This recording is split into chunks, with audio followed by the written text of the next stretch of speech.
Hey, y'all, and welcome to day 31 of the WSOP and the fourth annual WSOP Daily Spaces coverage. I'm Sherry Pluskota, your host, AKA Peaches, AKA the White Oprah of Spaces and the poker community. And I am feverishly looking for my notes, so forgive the noise of the paper. Please be reminded that the meetup game is tomorrow. Can't wait. It's been a long time coming, 6 months of planning.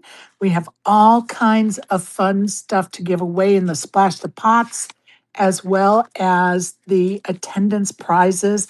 Don't forget to wear your red, white, and blue so you can get into that drawing for wearing red, white, and blue. It could be a lapel pin, it could be your whole outfit, it could be a shirt, pair of slacks, whatever. Just wear your red, white, and blue, people. It's pretty simple. And I cannot find my notes. This is so bad. But you know what? I think it's going to be the sign of the day because I've got tons of stuff to cover today. And my notes are all over the place.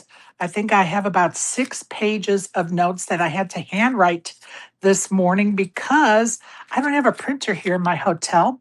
So handwriting everything. Normally, I have my computer hooked up to my printer at home and I type it up real quick, or I download screenshots and just print up the screenshots so I could read from them nice and easily. But of course, in a hotel room, I don't have that.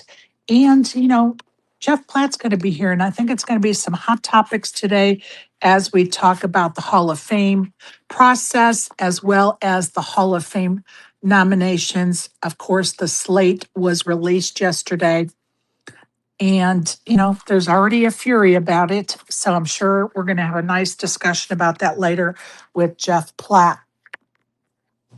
Just some reminders. Today is the start of the WSOP Ladies event, $1,000 buy-in. Also, tomorrow, Ite will visit with us. Looking forward to that as well. She's just been named a BetMGM ambassador, which is awesome. Don't forget the TDA Summit is the 29th and 30th at the Poker Ghost Studios. Be there or be square, or at least watch it live and enjoy the presentation live. It is a vast array of information. You can't go wrong watching it and tuning in if you can't get there, that's for sure. Brandon and Mary are on their way. And so, hey, shout out to them driving here from California today so they can be at the meetup game tomorrow. And lucky Mary's going to get to go see the new kids on the block, which means Brandon does too. That's so exciting for you, Brandon. Love it. And I can hear him growling at me as I speak. And Mary, make him take you to see the Wizard of Oz, by the way, in the Sphere. You will not regret it. I see Joey has joined me. Hey, Joe, how are you? Okay, Sherry. It was just sorry I was a little late. I was coaching one of my mentees who got knocked out of the tag team yesterday with 89 big blinds with pocket aces, like 10 minutes, 15 minutes before bagging. Can you imagine? Well, unfortunately, that happened to me in the ladies' event. I was the bubble person. And Yeah. the worst part about it is I didn't even have to go touch that hand because I was one of the chip leaders of the tournament. And Mm-hmm. unfortunately, I was called by the chip leader of the tournament, and her pocket fours trip or set up on the flop. So there went my aces, and I was 25 away from a bracelet. I might add, or a ring. It was a ring event, a ring. Yeah, but she's a Yeah, young gun, so she's never. We've been through this, but she's a youngin, so this is like her first time experiencing that, and you know what that's like. it sucks. It Yeah. absolutely sucks. And I just want to let you know that I did find out that if you park at at the Bellagio tomorrow at the meetup game, you can get your parking ticket validated in the poker room. Um, Yay! yeah, so I wanted to let you know that, Joe.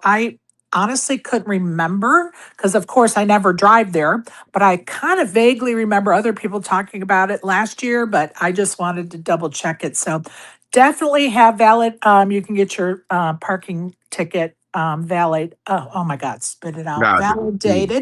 Validated at the Bellagio poker room desk. So that is a good thing to talk about this morning for sure. We have a lot going on.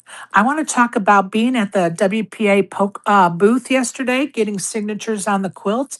And I might add that a lot of the people passing by or even signing the quilt stood there and made a donation while they were at the booth, which was very exciting to have people standing there making donations to the project. So it was very cool.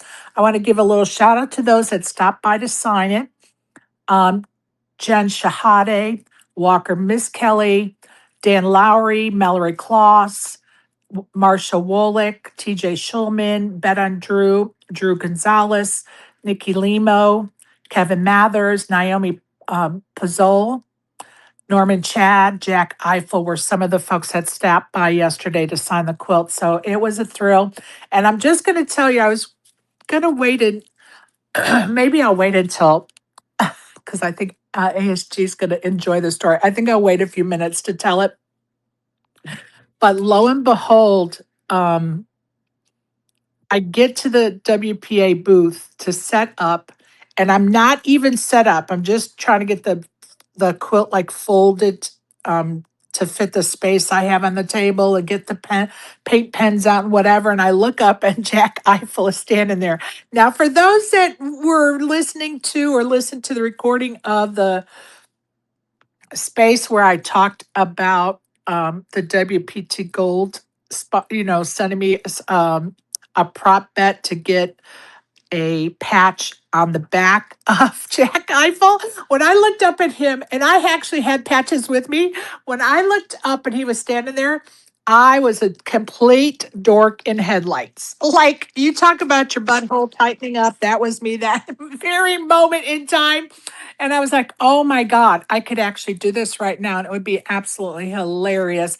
But then I thought, no, I'm not ready. Like I'm chickened out, totally chickened out from doing it, which was pretty comical in my own mind, if nobody else's.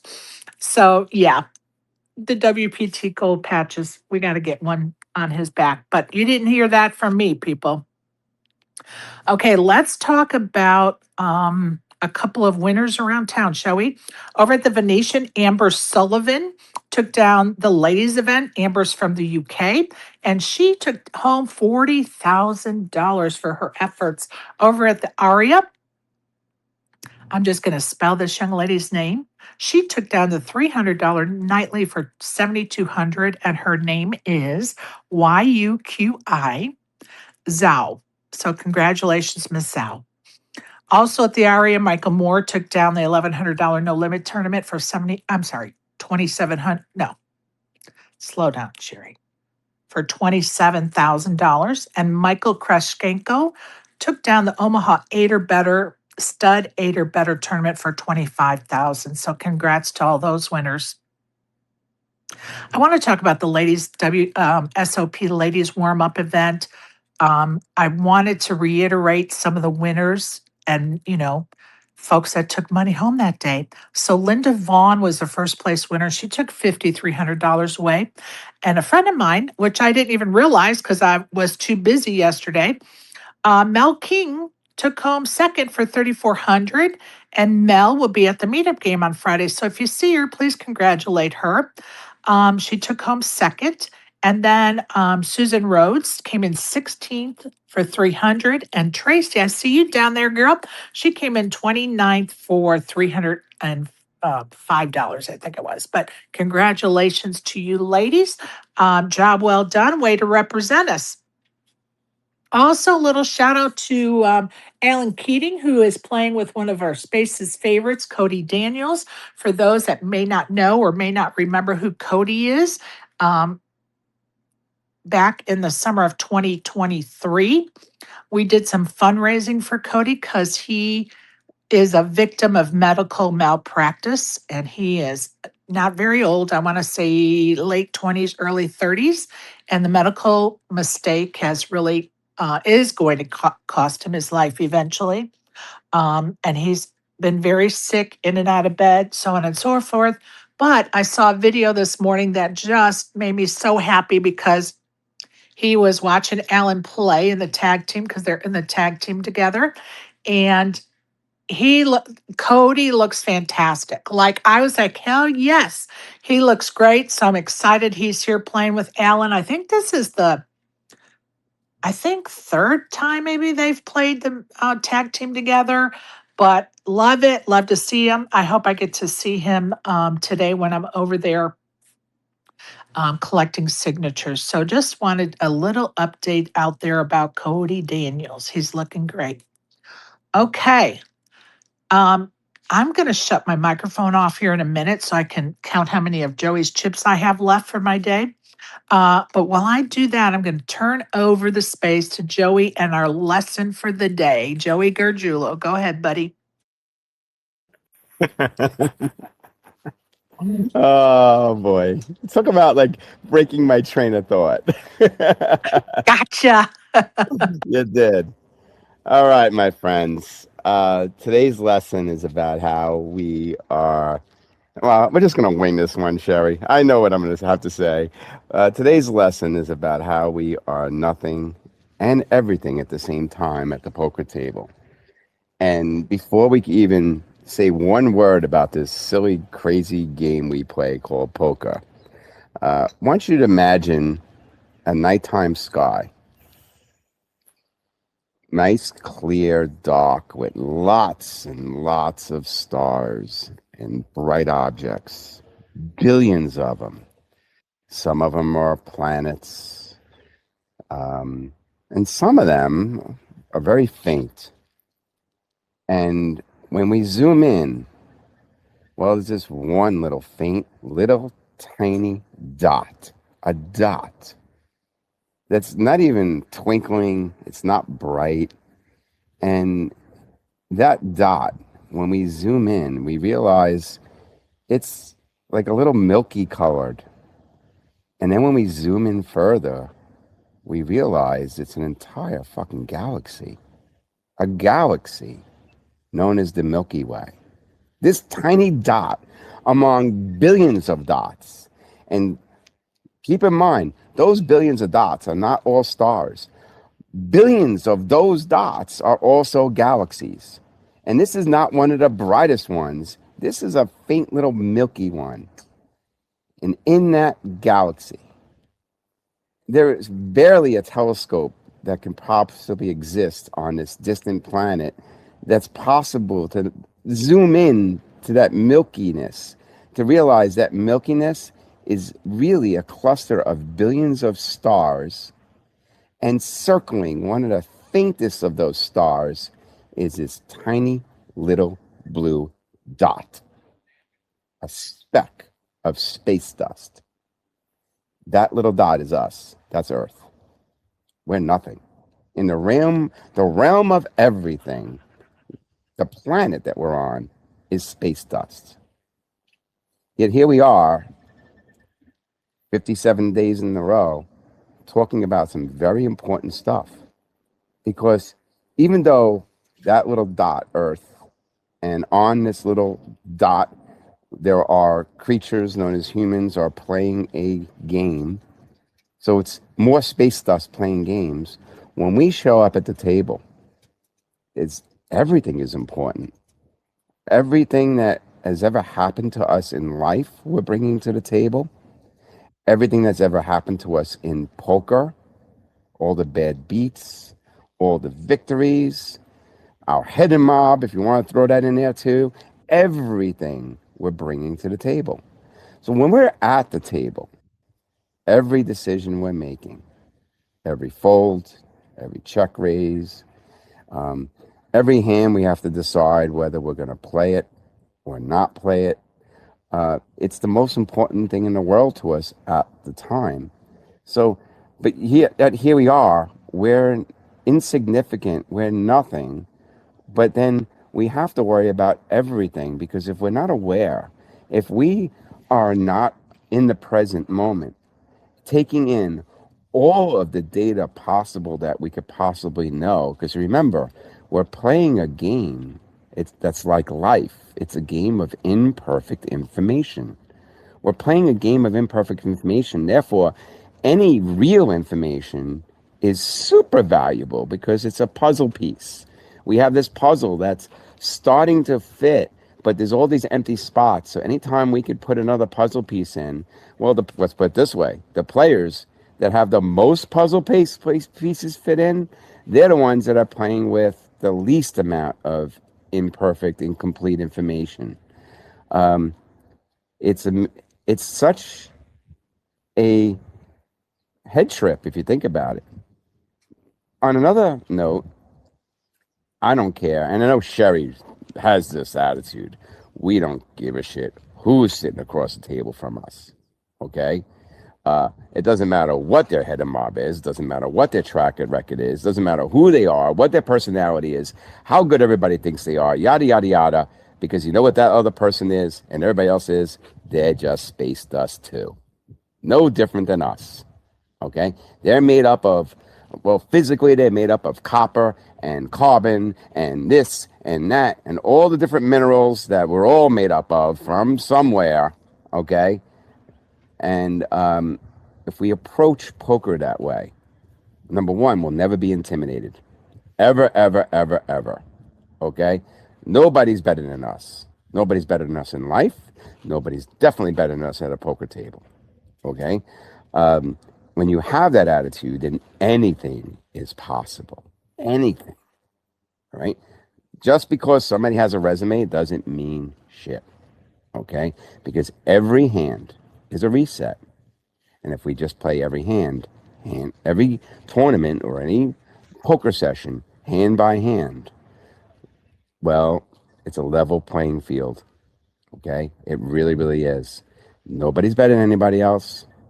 And the moment that a player believes they're better than everybody else, the moment that ego steps in, well, now it gives everybody that does not have their judgment clouded by ego an advantage.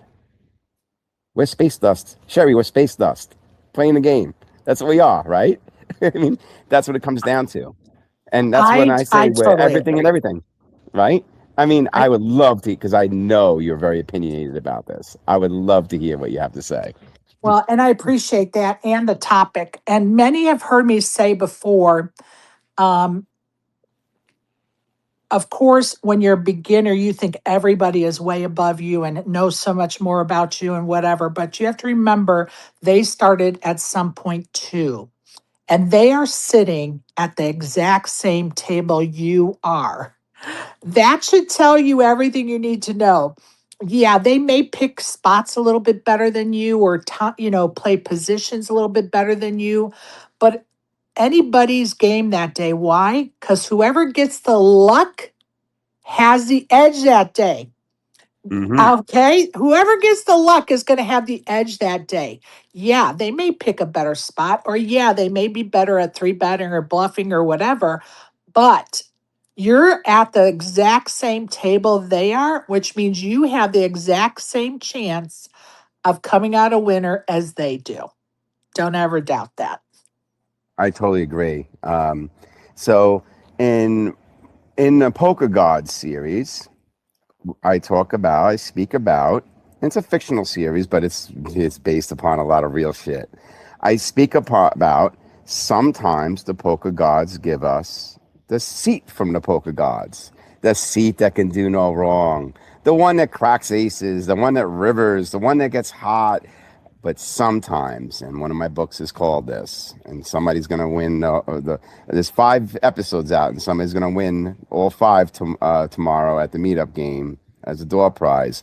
One of the titles is The Seat from Hell, because sometimes that's the luck of the draw, right? We get the seat from hell. And it doesn't matter how good you are, if the luck isn't on your side, if you can only do so much with what you're given, but the seat from hell is beyond that. The seat from hell is the seat that even when you make every right decision, whether you're using GTO, intuition, it doesn't matter. it's always still going to come short. It's going to be second best. It's just not going to be enough. And that's no reflection of you as a player, right? It's just that's the seat drawer you got for the day. And that's how equal this is. Space dust versus space dust. It's crazy. I totally agree. And let's face it, we all have bad days, right? Where we play like crap. And guess what?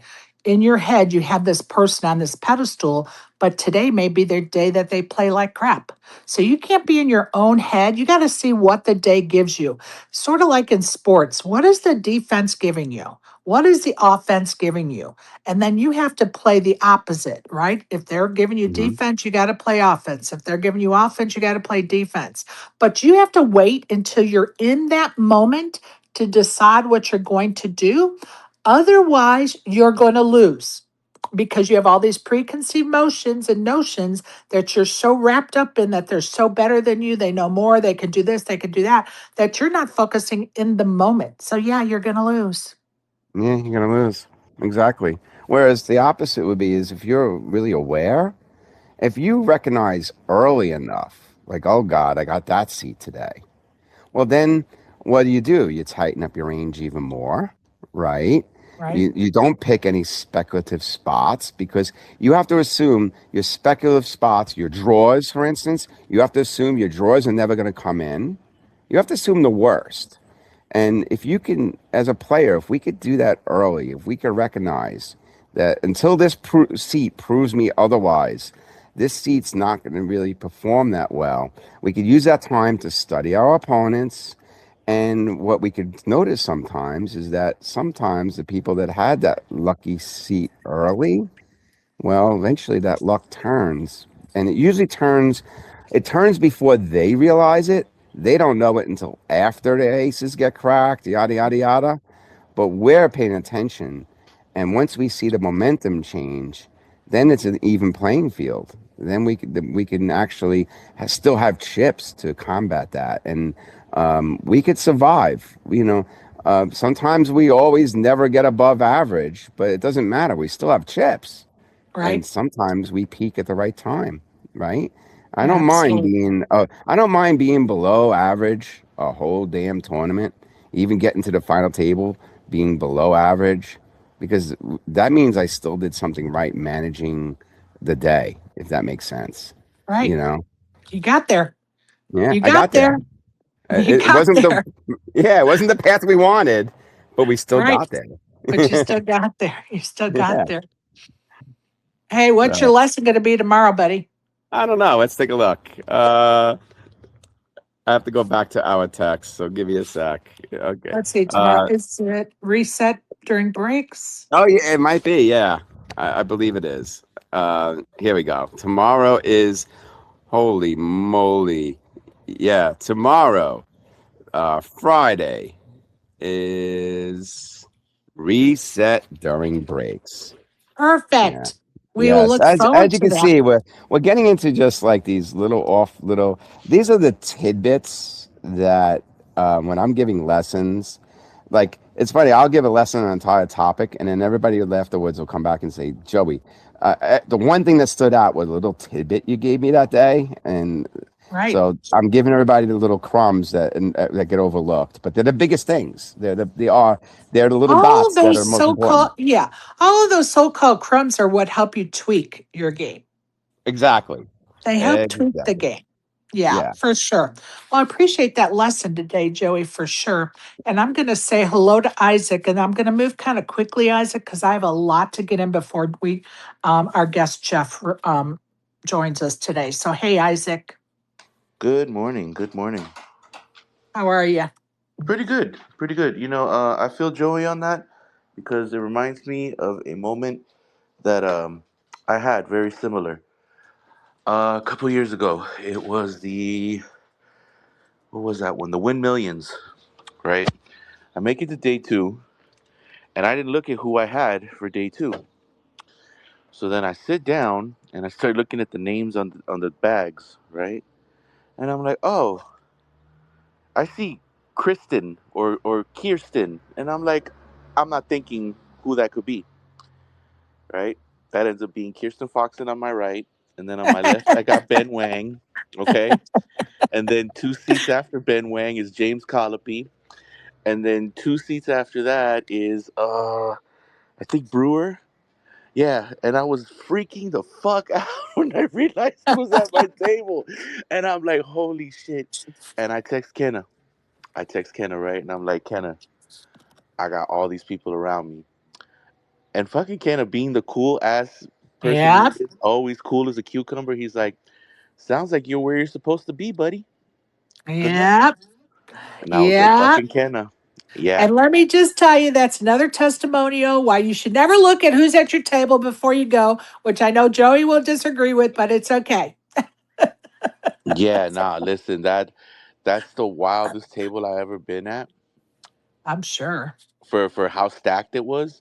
I had another one, I think, I don't know, probably WSOP mini main or one of those events too that was like, oh shit. But nah, that one was the one, yo. Like, Um, wow. Hell yeah. And after that I Hey, felt great. And after that I felt great.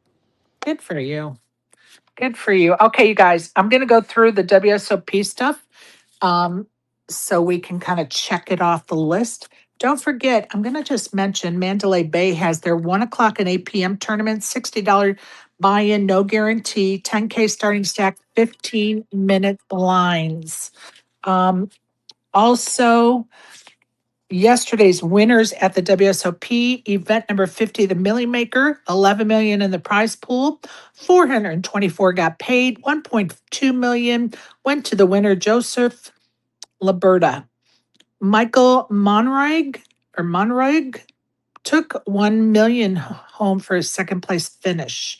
Event number 62 also came to an end yesterday. That was the $2,500 no limit tournament, 3.8 million in the prize pool, 261 got paid. And of course, Crusher from the Midwest, Josh Rickard, took it down for 555K. Kayla Paris came in second for 370,000. And congratulations to those winners. Event number 57, the 1K PLO, 3.3 million in the prize pool. 213 got paid. Harry Rubin came in first for 390K. Nardis Needle I think, or Lau, no, Lou, came in second for 260,000. And I'm going to spell his last name Nedeleu. Congratulations to all those winners. Over at the Golden Nugget today, day 1B starts at 11 o'clock, $600 buy in, 500,000 guarantee. 12 o'clock over at the Nugget is their deuce to seven Badusi, Badugi, ace to five, Badus. No, I'm sorry. Deuce to seven, Badusi, and Badugi. I can't understand what these notes mean down here. You guys will have to figure it out yourselves. Look at Poker Atlas. The buy-in is $400, 20K guarantee, and $1,700 no limit tournament is $150 buy-in, $7,500 guarantee. 1,900 hours over at the Nugget is their turbo tournament, no limit, $130 buy-in, 5K guarantee. Remember that the Nugget does have add-ons, so definitely check that on Poker Atlas. Over at South Point today at 10:10 a.m., a no limit tournament, $120 buy-in, 15K guarantee. 1,400 hours in 10 is day 2 of their big tournament. I think that's the 300,000 guaranteed tournament, day 2 maybe. I could be wrong though. At 1,800 hours in 10 is a no limit tournament, $200 buy-in, 20K guarantee. And at 2,200 hours in 10 is their slow down. Turbo Bounty Tournament, $25 bounties, $120 buy-in, 4K guarantee. Over at the Aria at 11 o'clock is their $800 no limit tournament, 200,000 guarantee. And at 1,900 hours at the Aria is a $300 buy-in, 25K guarantee. Don't forget the Aria. It's giving swag. If you make the final table, you get that cut, really cool hoodie. So I will continue those tournament lists in a minute. Let's go on over to the WSOP at 10 a.m. Event number 63, day 1C, $1,000 mystery bounty. At 12 p.m. is event number 66, day 2, $1,000 tag team event. 1.2 million in the prize pool, 1,375 teams. I believe it's teams. 269 remain, 184,000 at the top for the winners. Team Chen is in first place with 406,000, and Team Korea is in second place with 325,000. If you haven't, I'll tell you, it was fun being at the WPA booth yesterday because all the people in the tag team event that had costumes on were walking right past us to go into the tournament. The costumes were amazing. I would have to say my favorite one was I love the Mario Brothers, of course, old school, but the Squid Game team was pretty fun. One of the guys was dressed in the orange dress. It was hilarious. So anyway, fun stuff at the tag team. 12 p.m. event number 68, day one, which of course I mentioned is the ladies event, $1,000 buy-in. 1 p.m. is event number 67, day two, 10K limit, deuce to seven, low ball, triple draw. 1.3 million in the prize pool, 140 entries, 57 remain. Brian Tate is in first place with 367,000. Andrew Yee is in second with 327K. Some still in it to win it. Joe McKeon, Victor Bloom, Kessler's in 19th with 175,000. Jen Harmon's in 20th place. Todd Bronson, Scott Seaver and Gus Hansen still in it to win it. At 2 p.m. is event number 69, day one, $1,500, 7 card stud, high low, 8 or better tournament starts. At 11 a.m. is the final day of event number 61, the Super Seniors, 1K. It has 2.9 million in the prize pool, 3,323 entries, 15 remain, 355,000 waits the winner. Timothy Garner has 8 million. Trucker Glenn has 7.2 million. In fifth place, Greg Raymer. Ninth place, Nancy Birnbaum. And 14th place, a good friend of mine, Susan Murphy, has 1.9 million in chips. At 1 p.m. is the final day of event number 64, the High Roller PLO Limit Mix Tournament. 5 million in the prize pool, 214 runners, 14 remain, 1.1 million in the prize. 1.1 million waits the winner at the top. And I believe it's Juha. Juha Helpy is in first place with 6.4 million. App Garza's in second with 5.4 million. Still in it to win it, Dylan Wiseman. Lindy D. Neggs is the underdog with 435,000. Final day of event number 65 starts at 1 p.m. today. The $1,500 freeze out, $5 million guarantee, 2,617 entries, 33 remain, 449,000 waits the winner at the top. And I'm going to spell this.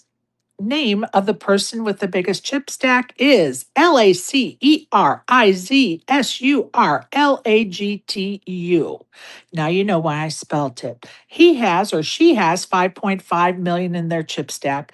And in second place is WPKSON, has 4.8 million in their stack. Nikki P still in it to win it.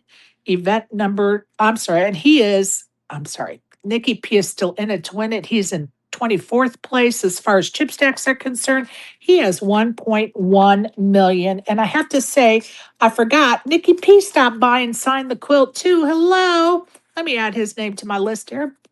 Appreciate him stopping by and signing the quilt yesterday. I wished him well. Of course, one day he might unblock me, but I won't hold my breath because he just is an arbitrary blocker, and we all know it doesn't hurt my feelings. Okay, also at 1 p.m. or sorry, 1:30 today, event number 60, the final day of the 50K Poker Player Championship, 5.1 million in the prize pool, 108 runners, 6 remain, 1.3 million at the top for the winner. And shout out to Team Spacers because our man Benny Glazer is in first place in the chip leader for the second day in a row. And he has 8.6 million in his chip stacks. Max Coleman is in second place with 5.6. Josh Arie, another spacer, has 5.3 million. Phil Ivey, 5.1 million. Christopher Tong has 5.1 million. And Paul Vlope has 2.7 million. Still a lot of poker to be played. And, the chip stack sizes are not that different from one another. So one double up gets a new chip later, right? So good luck to everybody still in it to win it.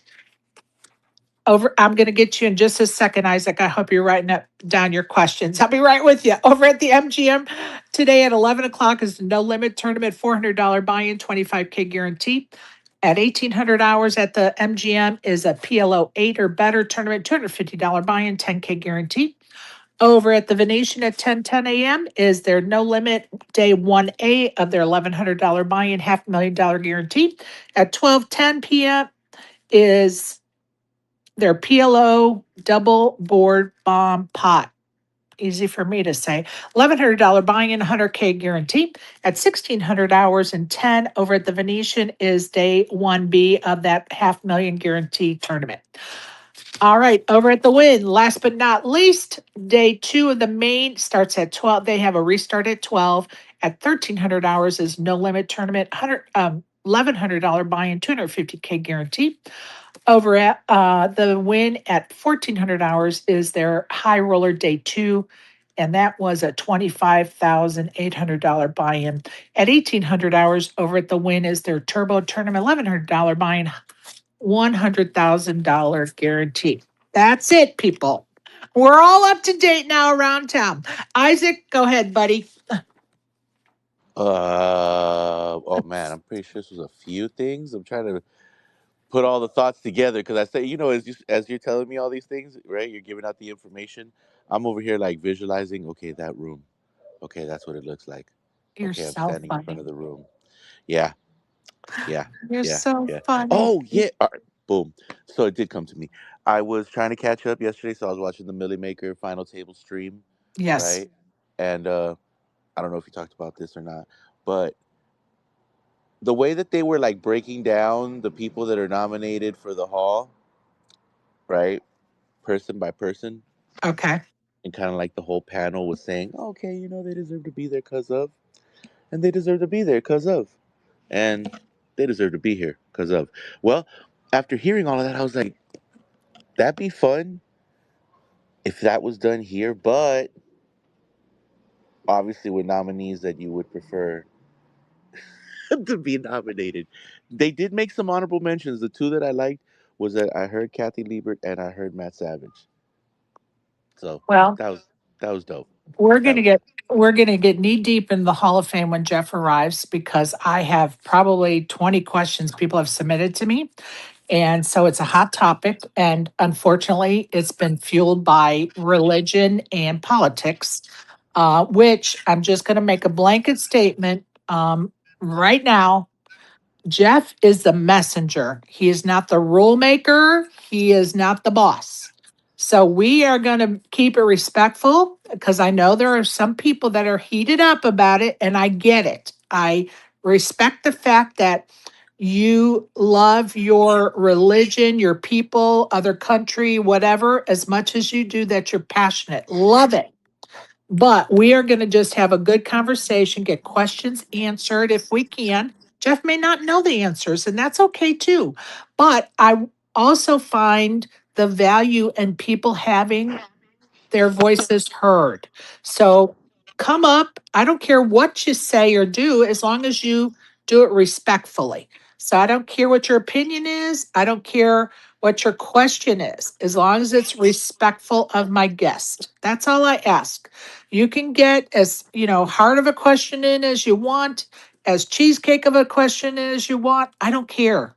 But it has to be respectful. We're going to have a respectful conversation. And I say this because I know people are passionate about one, maybe two of those people and why they shouldn't be on the slate. I get it. I absolutely get it. I have no problem with you coming up here and voicing your opinion because your voice does need to be heard. Your voice does need to be heard. And I am very thankful I can give you that platform if you want it. So I just want everybody to keep that in mind. Um, yeah.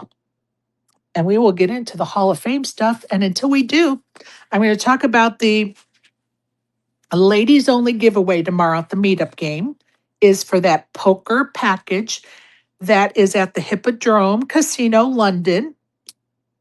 And of course, I'm thankful to Carrie Jane Craigie for giving me that package to give away in our community. It consists of one entry into the boot camp plus some supper on October the 17th and one entry into the ladies event on October the 18th. That is a $300, no, €300 seat into that ladies event. Of course, that does not include airfare or lodging. And tomorrow we're going to give it away. If you are a female and you're planning to go to London, or you live in London or near London and you plan to go to the ladies' weekend and you want to get tickets into this drawing, the last way to do that is to come to the meetup game and play with us, and you will get 10 tickets into that drawing. And we will actually do that drawing tomorrow at the meetup game live. So I'm excited about that. I can't wait to give that away to one lucky winner. Right now, we have Tracy and Ilsa that have qualified and earned tickets by joining our spaces those 2 Fridays in a row, or one of the two, whichever they did. And they earned tickets that way. So they both have tickets already. I know Ilsa will not be at the meetup game. So um, those will be the only tickets she earns. But that was the point of me doing that, because it's such a great package. I don't want somebody to get it. I want operators to give me those things to give away. And so I think it's very important we find a home for that package. And I wanted to open it up, because you have to go to London on your own expense. I wanted to open it up to give more people the opportunity to try to win it, but also to make sure and ensure we give it away. So that's where we are with that. And I can't wait to give that away tomorrow and see who is going to win that ladies poker package at the Hippo Casino in London, England. So exciting. All right. I don't know if you know this off the top of your head or not, Isaac, but I know Tracy did pretty well in the game last night. Congrats to Yeah, Tracy on the Green Visor gang platform. Um, you know the details, or Tracy, you can come up and tell us. yeah, definitely. I saw that she was running great. Actually, she was smacking people. I think I even said something. I was, so y'all just gonna give the game away, huh? Because when I got to the table, she had like 500 big blinds. I was like, okay. So it's a wrap, everyone, huh? We're just here for the filming. And the commercial Yeah, afterwards. yeah, yeah. Nah, that was fun though. That was fun though. I love it. I love it. I Hey, do Isaac, too. while I was waiting for it to come up, this is after she also took down the $10 PKO. She won all those bounties, and she took down the other tournament and then jumped in the Hell little yeah. one. Hell yeah. I I love it. love it. Go ahead, Tracy. Congratulations. Can you hear me? Yep. Oh, okay. It still says just listener. It's so weird. Yeah, I just couldn't miss. I was hitting everything. Joey's on the couch just cracking up. I go, these people are gonna hate me and never invite me back. I'm like, I was just hitting everything. I'm like, oh my gosh, I hope I run that way live today in the ladies. If I can I have a know sun that's right. run, if I can have a sun run like that today on the tables, oh my goodness, look out, ladies. Well, you can join the ranks of me with the Green Visor gang, because they hate me because I came in like that as a stormtrooper as well. All right. Hey Nah, see, man, no, no, no. We don't hate that. We love that. girl power, girl Just so you know, power. we Girl love that. power. Girl Don't power. underestimate it. That's right. I love it. Well, good luck today. And I will see you. If not later today, I'll definitely see you tomorrow. Yes, absolutely. Well, that all depends on Well, that's how true. much we bag. That's right. That's right. No jinxing. We want her at No, the that's right. ladies event in day two. That's All right. we want everybody in day twos tomorrow that are playing today, or day threes that are playing today, day twos. But you know, if not, then we look forward to seeing you at the meetup game, people. Absolutely. 100%. Okay. Love it.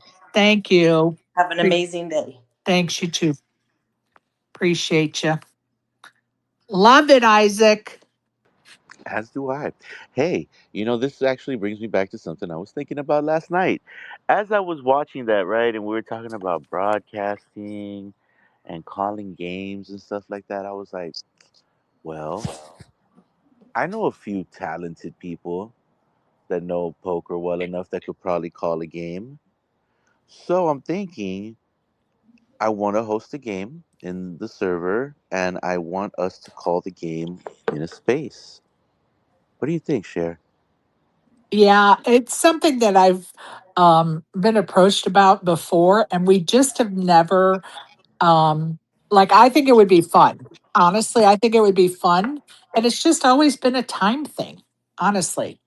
Yeah, yeah, absolutely.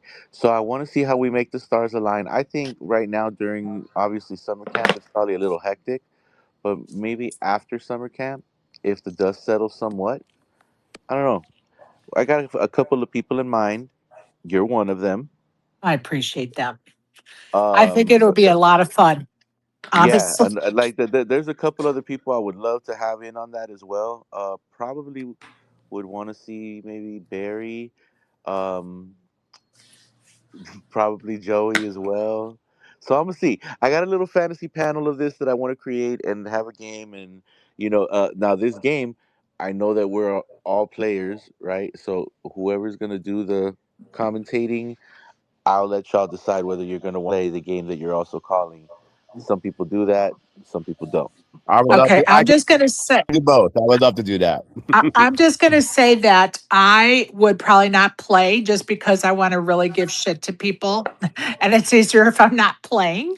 But I will say that you need to find a straight man or straight woman who's going to like talk about big blinds for those that love to hear talk about big blinds because I'm not going to be the straight one on this panel.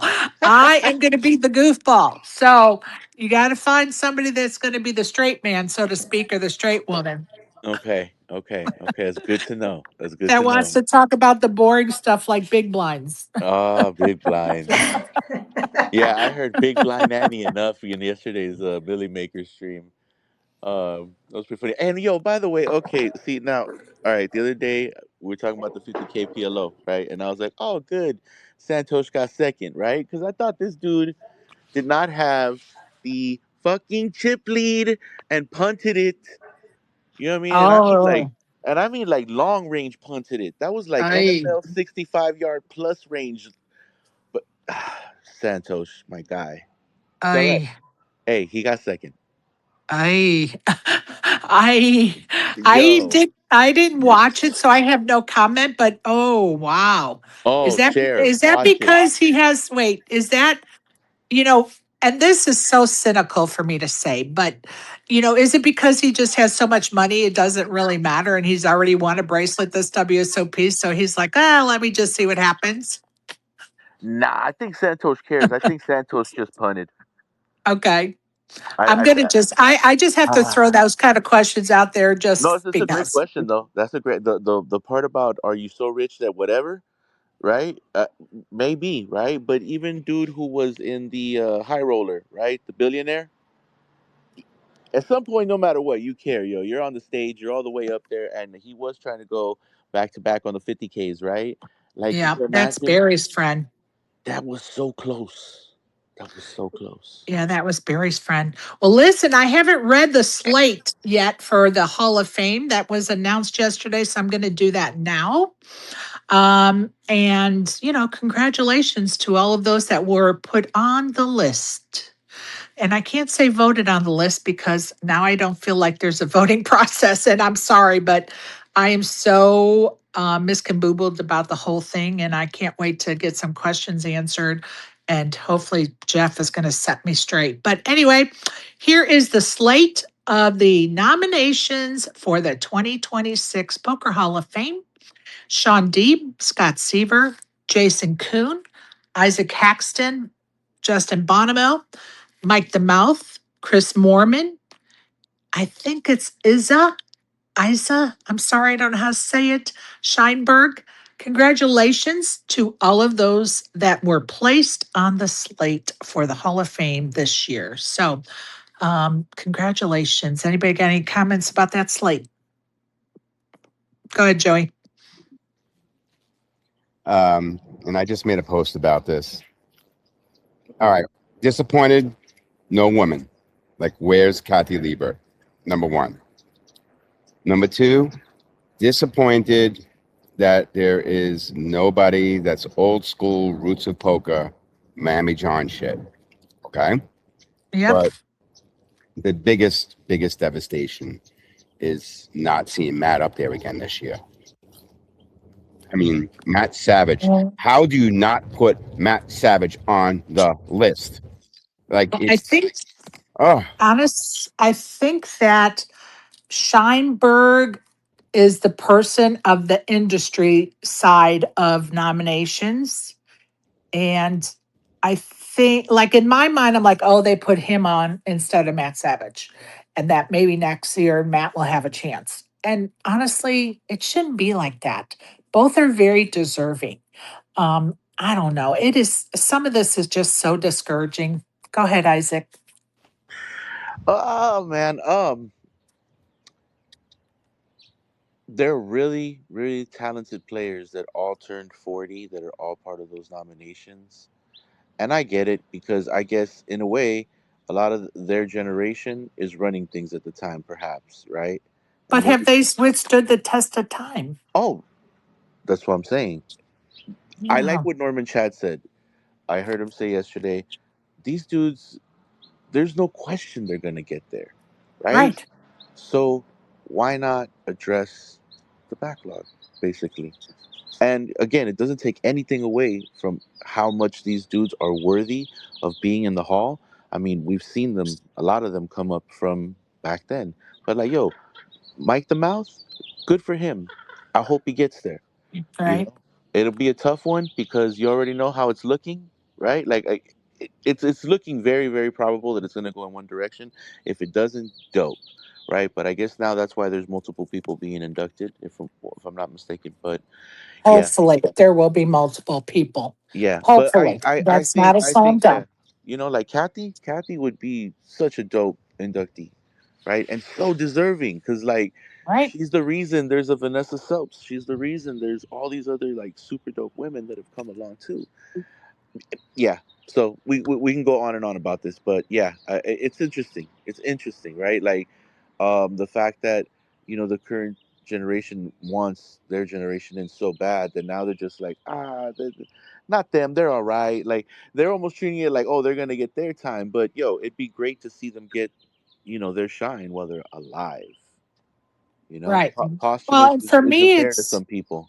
well, and for me, it's like just because you turn the age that you would qualify doesn't mean that we have to give it to you this year. Like, I don't know where that mindset came in. And oh my God, they turned 40 this year. They should be a first time ballot, blah, blah, blah, blah, blah, because they just turned 40. I think that is such a crappy way of looking at the process.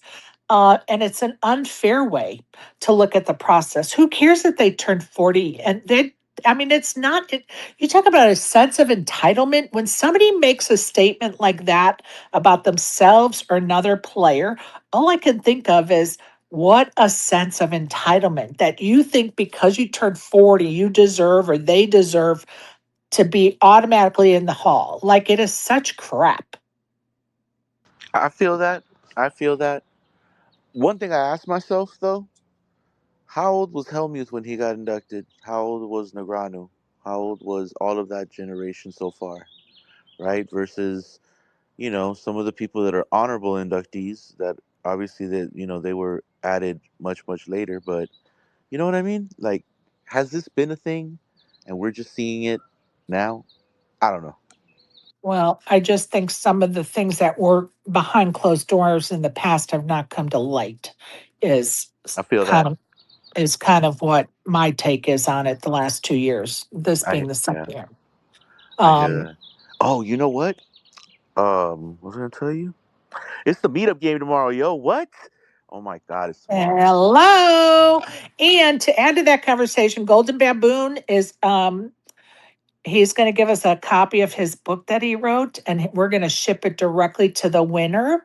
And as soon as I get the name and title of that book, I was hoping he was going to send me a copy of a picture of the front of the book so I can give out the technical, That's dope. name.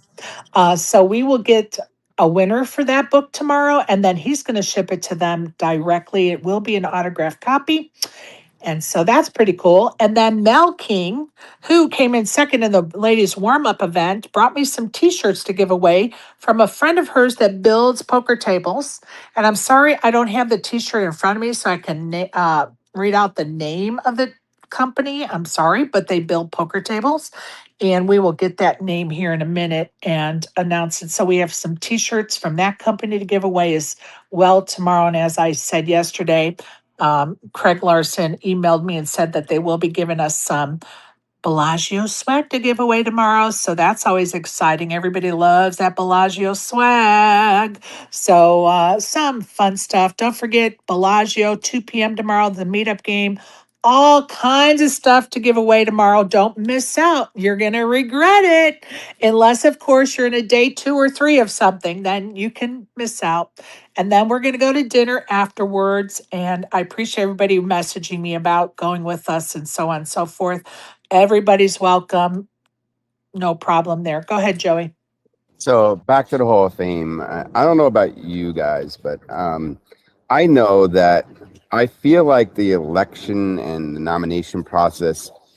Well, how could I put it? Oh, it's very similar to the presidential election, where we vote, but like, does our vote really count? Kind of shit. Because then the electoral college comes along and does their thing, right? Hey, I So want you to hold. I yeah. want you to hold these thoughts until Jeff is here. Oh, I will. Okay, good. Well, I definitely. want you to Oh, hold yes. these thoughts until Jeff is here. Good. I will. Okay. So if you need to write some notes down for yourself so you can remember what you're going to say, because I want that discussion when Jeff's here, because I'm hoping to get perspective from him and his comments, as well as I want our opinions to be heard. So even if he has no answers for your question or your opinion, it's okay. We want you to be heard. And I'm not directing this just to Joey, by the way. We want you to come up and give your opinion because this is how the powers that be are going to know what the general population in poker wants or doesn't want, right? Is for us to voice our opinion. So do that respectfully. Respectfully, please, people, because I know some people are hot under the collar. I get it. I get it. But we want we want a productive conversation. And I know my space peoples, they get it. They get it. Karen, I see you down there. If you want to come up and tell us what you're going to play today and what you have been playing, that would be great. Or she may be busy and can't do that right now. So just a heads up. Good luck, Karen. If you are playing today, love it. Love it. I'm going to be down at the WPA booth probably about somewhere between 12 and 12:30 today, garnering some more signatures. Got some folks that have DM'd me that they're going to stop by, including our friend Gentili, which I always look forward to seeing her. And Chad Holloway is going to stop by, and Mike Holtz is going to stop by. And so lots of fun signatures getting on that quilt, and people are excited about it. And I am thankful for it. Honestly, it's been a great project.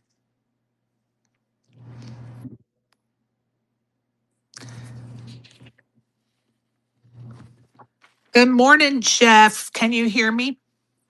Good morning. Yeah, I can hear you, Sherry. How are y'all? I'm good. How are you, buddy? How are you holding up? Doing fantastic. Thank you for asking. I've spent the last 40 minutes or so replying to people on social media, which is God it's all good. bless. All part of the job, you know. I'm just going to tell you one thing I've noticed about Jeff, and I'm sure everybody else has too. This guy could probably be on his deathbed, and he's always going to say, "I'm doing great," with a smile on his face and a bounce in his voice. So I appreciate that, Jeff. I really do. Oh, yeah, you got it. It's the World Series of Poker. You know, I'm lucky to I hear you, represent the brand. I'm proud of it, honored, really. I genuinely mean that. So, and I so believe all you. good if it comes with some other obligations. I hear you, but I want to give a little proper introduction for those that may be in the space of meeting you, so to speak, virtually for the first time. Jeff is from Dallas, Texas, and is a USC graduate, and we won't hold that against him. Fair. With a degree in broadcast journalism, before getting involved in the world of poker, Jeff covered the Mavericks and the Spurs. Jeff has been on staff with the Poker News folks and has worked at the Poker Go studio and with that group of folks. And of course, on Friday Night Poker as well. Most recently, Poker's lucky charm, Jeff Platt, has joined the WSOP staff. So, congratulations on that once again, my friend. Thank you. Thank you very much. Again, like I said, an honor to be with the team at WSOP officially. Absolutely. And we are glad they picked you. I'm going to say it. We are Thank you. glad they picked you, a voice of reason, because sometimes we just need that. We just need it. So before we get into the hot topic of the day, tell us, is there anything going on in the WSOP as far as we needing updates on or new situations as far as, I don't know, patches or parking or where to eat or, any of that kind of stuff first, logistic stuff? Well, logistics stuff, no, I don't think I have too much to share. I think the parking has at least gotten a little better, steps in the right Good. direction. Machines have been serviced, all of that. And then from a production standpoint, I mean, I know our coverage has been disputed. It's kind of hard to make everybody happy, but Right.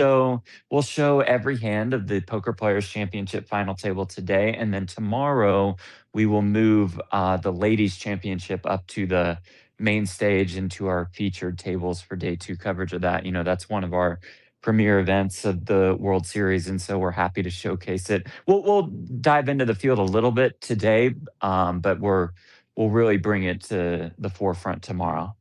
Love that. And that was going to be my second question is what we're going to see on the live feed today. So glad to hear it. And that should be a great final table of that championship. Yeah, we're excited about it. I mean, it's history in the making every year with the Poker Players Championship, but especially this year when you have Phil Ivey there, when you have Josh Aria there, when you have Benny Glauser there as the chip leader. I mean, this is an electric final table. I think we've done a lot better with the live viewing experience, just making a couple small subtle changes over the last week or so. So if you're here in person, I encourage you to come out and you'll be able to keep track of the action pretty well. And I'm expecting with Ivy there, as you might imagine, Sherry, our biggest rail of the year. I'm hoping to be on that rail. I'm There hoping we to be go. on that. Yes, I'm hoping to be on that rail. I've kind of cleared my slate for tonight. I'm like, I am getting over to the rail tonight. I have yet to see the Thunderdome, and I've been here since Monday, and that is just pathetic. Yeah, you got to see it in person. It is Yes. something special for sure. Yeah, of course, of course. All right. I am going to hit the ground running and I'm just going to set a couple of ground rules for myself and my listeners. Um, I'm going to start with a tweet I put out myself a few days ago. And Okay. then I have, I don't know, 15 or 20 questions that have been submitted to me. And we're just going to go through the list of them. And, some of them are hot topics, some are not. And if you can't answer it, please say that. And we take no offense, of course. And if you're in the audience, you are more than welcome to come up and speak with Jeff, ask him questions, give your opinion of whatever, and we will go from there. And of course, he's the messenger, so be respectful. Be Okay. respectful. Because I know some of the things are hot topics and I get it. I understand people are passionate and I have no problem with that whatsoever. All Same, right. same. So I don't know, a few days ago, I put out a tweet, maybe a week ago already. And in that tweet, I asked some questions. And that tweet was spurred from a comment I heard you say on the live feed and the pregame, when I call the pregame show. Yeah. And it was something to the effect of it's not just the public that is putting up the 8 nominees, was something to the Mhm. effect of what you said. And so the questions I had in that tweet were where in the rules does it state that others besides the public have input? Mm. So it's a great question, and my only correction to you is it's WSOP Countdown. Come on, Sherry. Or our pregame show is called WSOP Countdown. All good there. And for the Hall of Noted. Fame, I'm going to be honest with you guys. I don't think our messaging was really aligned over this last month, and I think that there was some confusion. A social media post by the actual WSOP account did not help with that. I think, our original messaging on Countdown probably did not help with that. That's why I thought it was important for me to clarify, which I'll do here also. So I understand how it was easy to think that just the top 8, as far as public nominations are concerned, boom, those 8 become the official nominations for the 2026 Poker Hall of Fame. In reality, the only thing that we changed this year was the induction process. We did not change the nomination process versus the previous few years. Now, let me tell you how the nomination process works to actually get to the root of your question. The nominations are indeed open to the public. The public nominates. I mean, you've seen it. I know you nominated Yep. somebody on the website, and you guys listening probably did as well. So the nominations are completely open to the public, and then the Hall of Fame. I guess I would call it a executive council or so. Maybe governing council is the right word. I'm not sure on the It is. specifics. It's called the Okay. governing council. Yep. Okay, great. Thank you.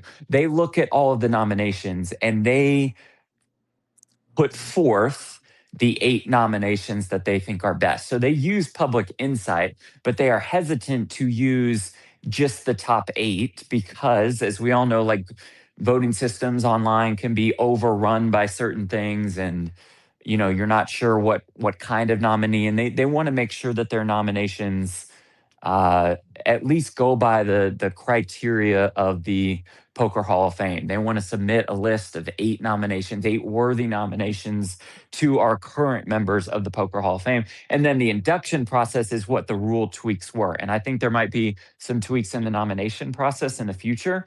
But my overall point that's taken me so long to get to, and sorry for that, That's is okay. that it's not just the top 8, boom, voted by the public are presented as nominees to our Poker Hall of Fame current members. Well, and I appreciate that explanation. And I highly suggest um, that somewhere in the rules, so to speak, Mhm. that is made public. Like this is going to, I don't even know how to word it at this point. I mean, I probably could come up with suggestions, but it needs to say that somewhere because the public, we peons, so to speak, think that those nominations that go on the slate are a direct result of that voting process or that nomination Right. process only. And so when we find out differently, then it's like, wait a minute, where did that come from? How long has that been going on? And why didn't we know about it? I mean, I've heard the whole gamut, and I'm sure you have too. I've heard the whole gamut of those questions, and I ask those questions myself. So I really suggest that somewhere in the rules, it needs to be stated that the governing council uses those nominations as a guideline toward the slate. I don't know, something to that. Yeah, we are on the same page. I promise you that. And I talked with some higher ups over the last couple weeks, and they were upset at how the messaging was not clear. So that's why I thought it was important to mention it on Countdown. And you're so right. It should have been stated more explicitly. And I'm hoping that, or I know that it will in the future, in future years. And I love that. I love that people are seeing an issue and trying to correct it. And that's all we can ask for. Yeah, it Um, was a total disconnect. It was a mistake on our end, and it's one of the things that we have to work to improve on. right. Okay. I am going to start asking you these questions. And I'm just going to tell you they're all over the place. So there's no Okay, great. particular order. And we are just going to go for it. Because I think that's going to be the easiest way is if we just go down the list, and you may have already addressed it in some of your replies already, but I still No want to problem. ask those questions. Okay, Okay, great. so if question number 1, if not by popular vote, then who's making the final decisions of who the 8 are? Yes, that would be the governing council, Council. and I don't really know like how many people that is or who exactly that is. You could probably guess if you just looked at like who the WSOP higher ups are and who's been there the longest. Right. And I think somewhere publicly in the last year, it was made public that not Jeff, that Jack Yeah, not Eiffel is one Jeff. of them. Not Jeff. Yeah, Yeah, that Jack Eiffel was one of them. And that was public information. And I'm sure, sure, sure, I sure. mean, Yeah. it's out there somewhere. So, anyway, okay. The second question is isn't 40 too young? How can someone that is 40 been deemed to have stood the test of time? Yeah, that's a great question. And there have been some debates on changing the minimum age. It's probably one of those things that this is just me speaking personally, not on behalf of the WSOP, that it's probably weird to change. Like if you 5 or 10 years ago you had it at 40, should you change it now? Should you mess with it now? I don't know. It's weird because at the age of 40, you could just be entering the prime of your career. Like I think Jeremy Osmith, Josh Aryeh, Jason Kuhn, even who is the best in the world now at 40. I mean, these guys could have 20 more years left, or you could have a 40-year-old who's relatively new to the scene right now, but ends up becoming a poker Hall of Famer. So it's an age that was picked a while ago. Right. I wouldn't say it was drawn out of a hat. Like there was a reason that they picked it a while ago, but the game has evolved, the game has changed, and now I kind of think you're just stuck is maybe not a great word to use, but it does feel like you're Committed. kind of stuck. But yeah, you're committed. Yeah, you're committed to 40. You never know what changes come in the future. It's something that'll be constantly looked at over the years, but it's just 40's been the number, so 40 is the number this year. Well, and in my case, not that I would probably ever get to the caliber of being considered for the hall, but in my case, I didn't even start playing poker until I was over 45. Yeah, it's a So, perfect example. There are a ton of examples like that, really. yeah, I mean, honestly. Okay, next question. What, if any, plans have been discussed to include international players? Well, I mean, you see it with Chris Moorman, who was a nominee to the Poker Hall of Fame, or who is a Poker Hall of Honestly. Fame nominee, yeah, this year. I mean, that's important. Norman Chad said this on our WSOP Countdown show when we brought up Moorman's nomination, that this is a Poker Hall of Fame. It's not the title of the hall is not United States Poker Hall of Right. Fame. It's a worldwide game, and there are influential figures and fantastic players around the world. John Duffy comes to mind. I mean, I think you could name a ton of players and industry figures who deserve to be in the hall. So I think it's clearly on their minds when you look at that final eight and you see Mormon's inclusion, that it is a worldwide Poker Hall of Fame. So yeah, I think in the future you'll see more. It helps a lot that we don't just have one a year anymore. That we aren't limited to that. So hopefully the Right. backlog clears and that'll open the door to more international members in the hall. Well, and we can't like overlook Benny Glacier would Oh be, yeah, yeah. No, I I mean, mean, here's a guy. in a few years that name is going to be on a ballot somewhere. Yeah, and I mean, he could win today and be I guess a 9-time World Series of Poker bracelet winner with a PPC That's title. right. I mean, he's going to go into the Hall of Fame. It's just a matter of what year it happens. Right. And I have no idea how old he is, but certainly in the next 20 So, years, his name will be on that slate. absolutely, So, no question about it. uh, no doubt about it. Okay, next question. What can be done to make sure the real legends of the game are not forgotten, like Bobby Hoff and John Sanudo?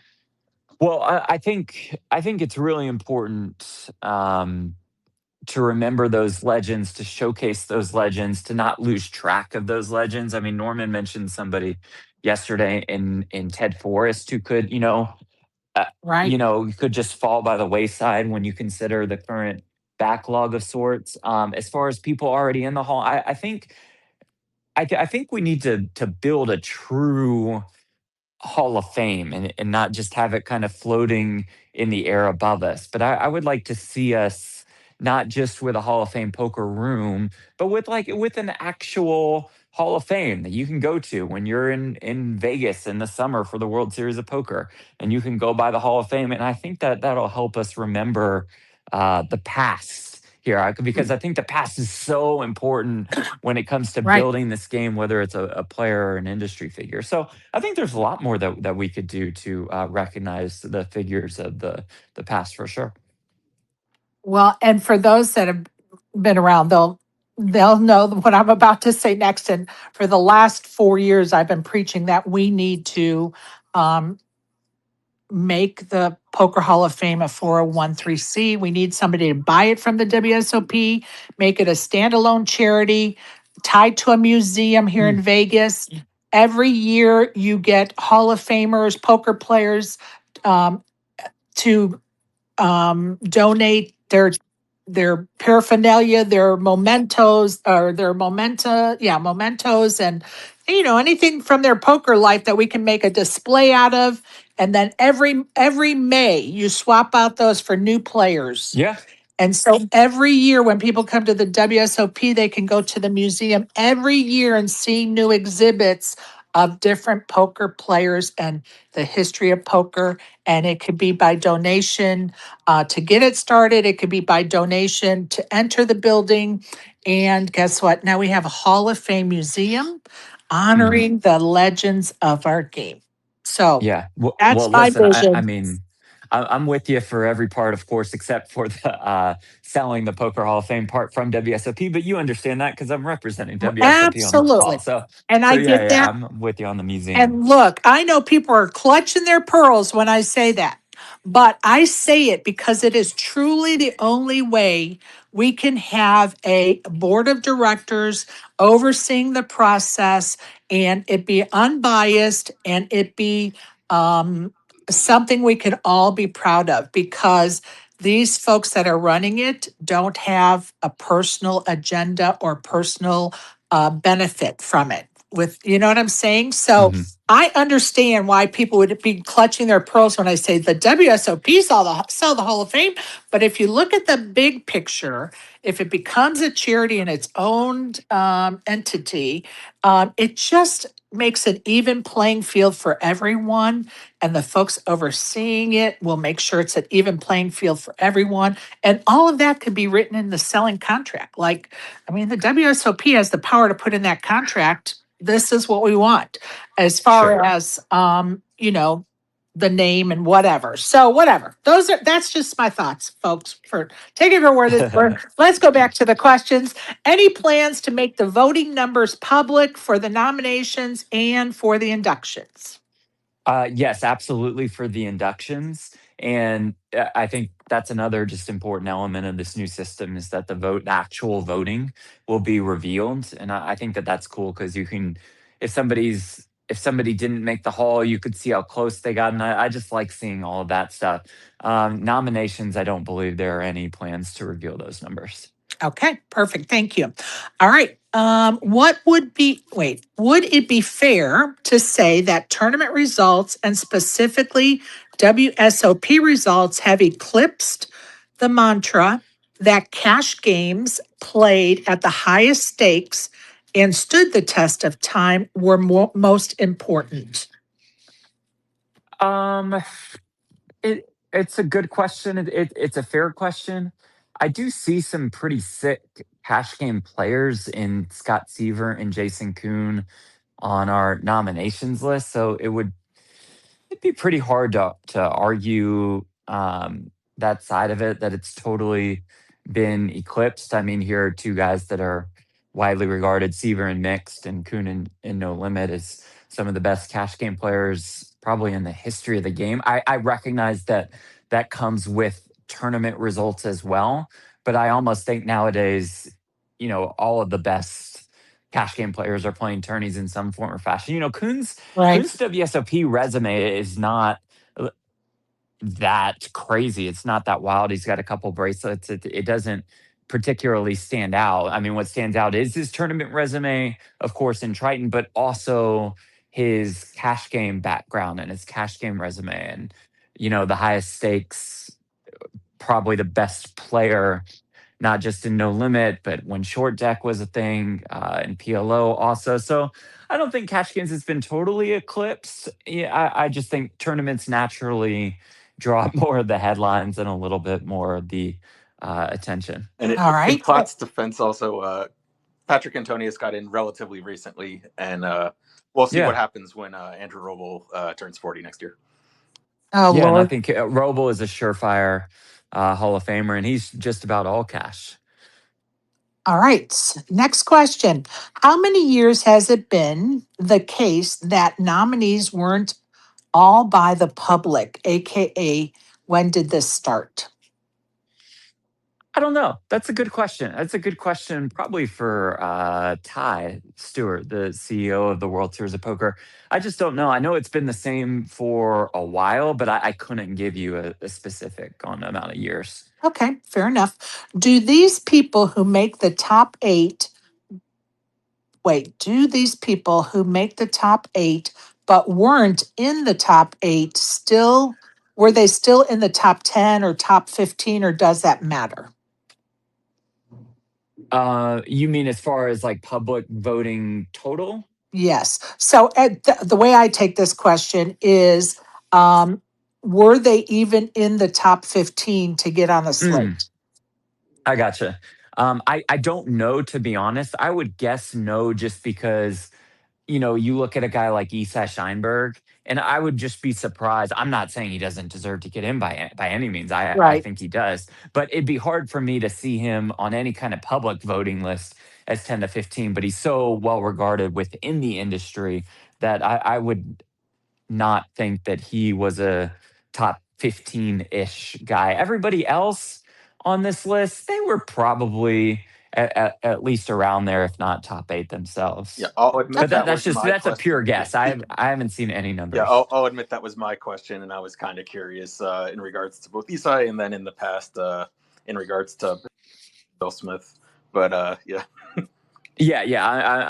I'm not 100% sure, but I can almost say without even looking at any numbers that Isai would not have been top 15 public. All right. Thank you. All right. Next question. Should somebody who didn't get in the top eight via public vote in a previous year and didn't get inducted be nominated again in the same manner?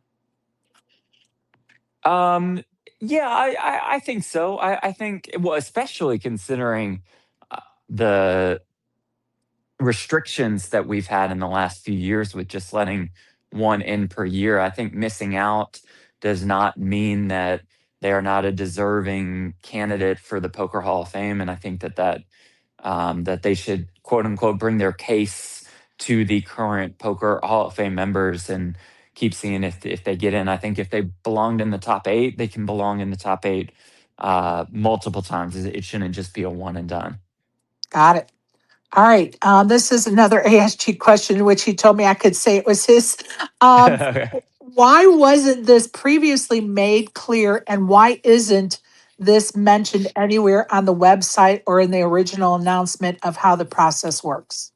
Yeah, it's a good question. It goes back to what I said earlier. It was a mistake on our end and a miscommunication on our end as well. And I understand that the wording on the website and the especially the social media posts when it said top eight, and then also I should take some blame myself here because on Countdown, I think the first time we announced the changes to the induction process, I also mentioned the nominations, and I think originally I made it sound like the top eight, just voting on the public by the public, would be our list of nominations. So that's our bad there, and it should have been more clear and more transparent. That's why I tried to voice that on Countdown in this prior week or so, Sherry, like you've mentioned. I also want to say Right. I posted these questions before you came up and started speaking. So Sure. Yeah, I figured as much. Thank you. And yeah, also just to add, the when it says top eight, like the word top like implies, Of I'd course. say, that those are the most vote getters, is instead of just saying like eight. Yeah, So, yeah. absolutely. Yeah, no question about it. And that was a discussion in our company Slack channels as well, that was a clear miscommunication. Perfect. Thank you for that. All right, Mm. another ASG question. Last year, Grinder got the opportunity for every member to decide if he belongs in the hall without having to compete for votes with other deserving nominees. Why shouldn't every nominee get that opportunity? It's fair. I think I almost think Phil Helmy said it best last year, where he said this is a battlefield promotion.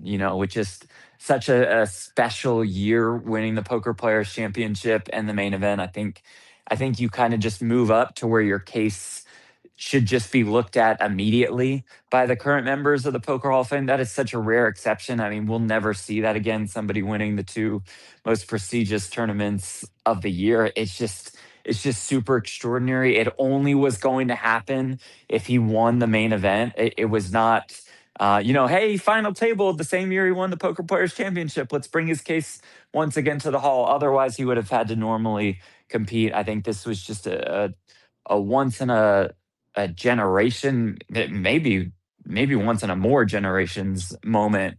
And I think that battlefield promotion, for Michael, considering the year that he had, when it is his fourth Poker Players Championship, in addition to that main event win, in addition to another main event final table in years past, I think that just fit the resume, and just allowed for a fast pass and instant entry into the hall.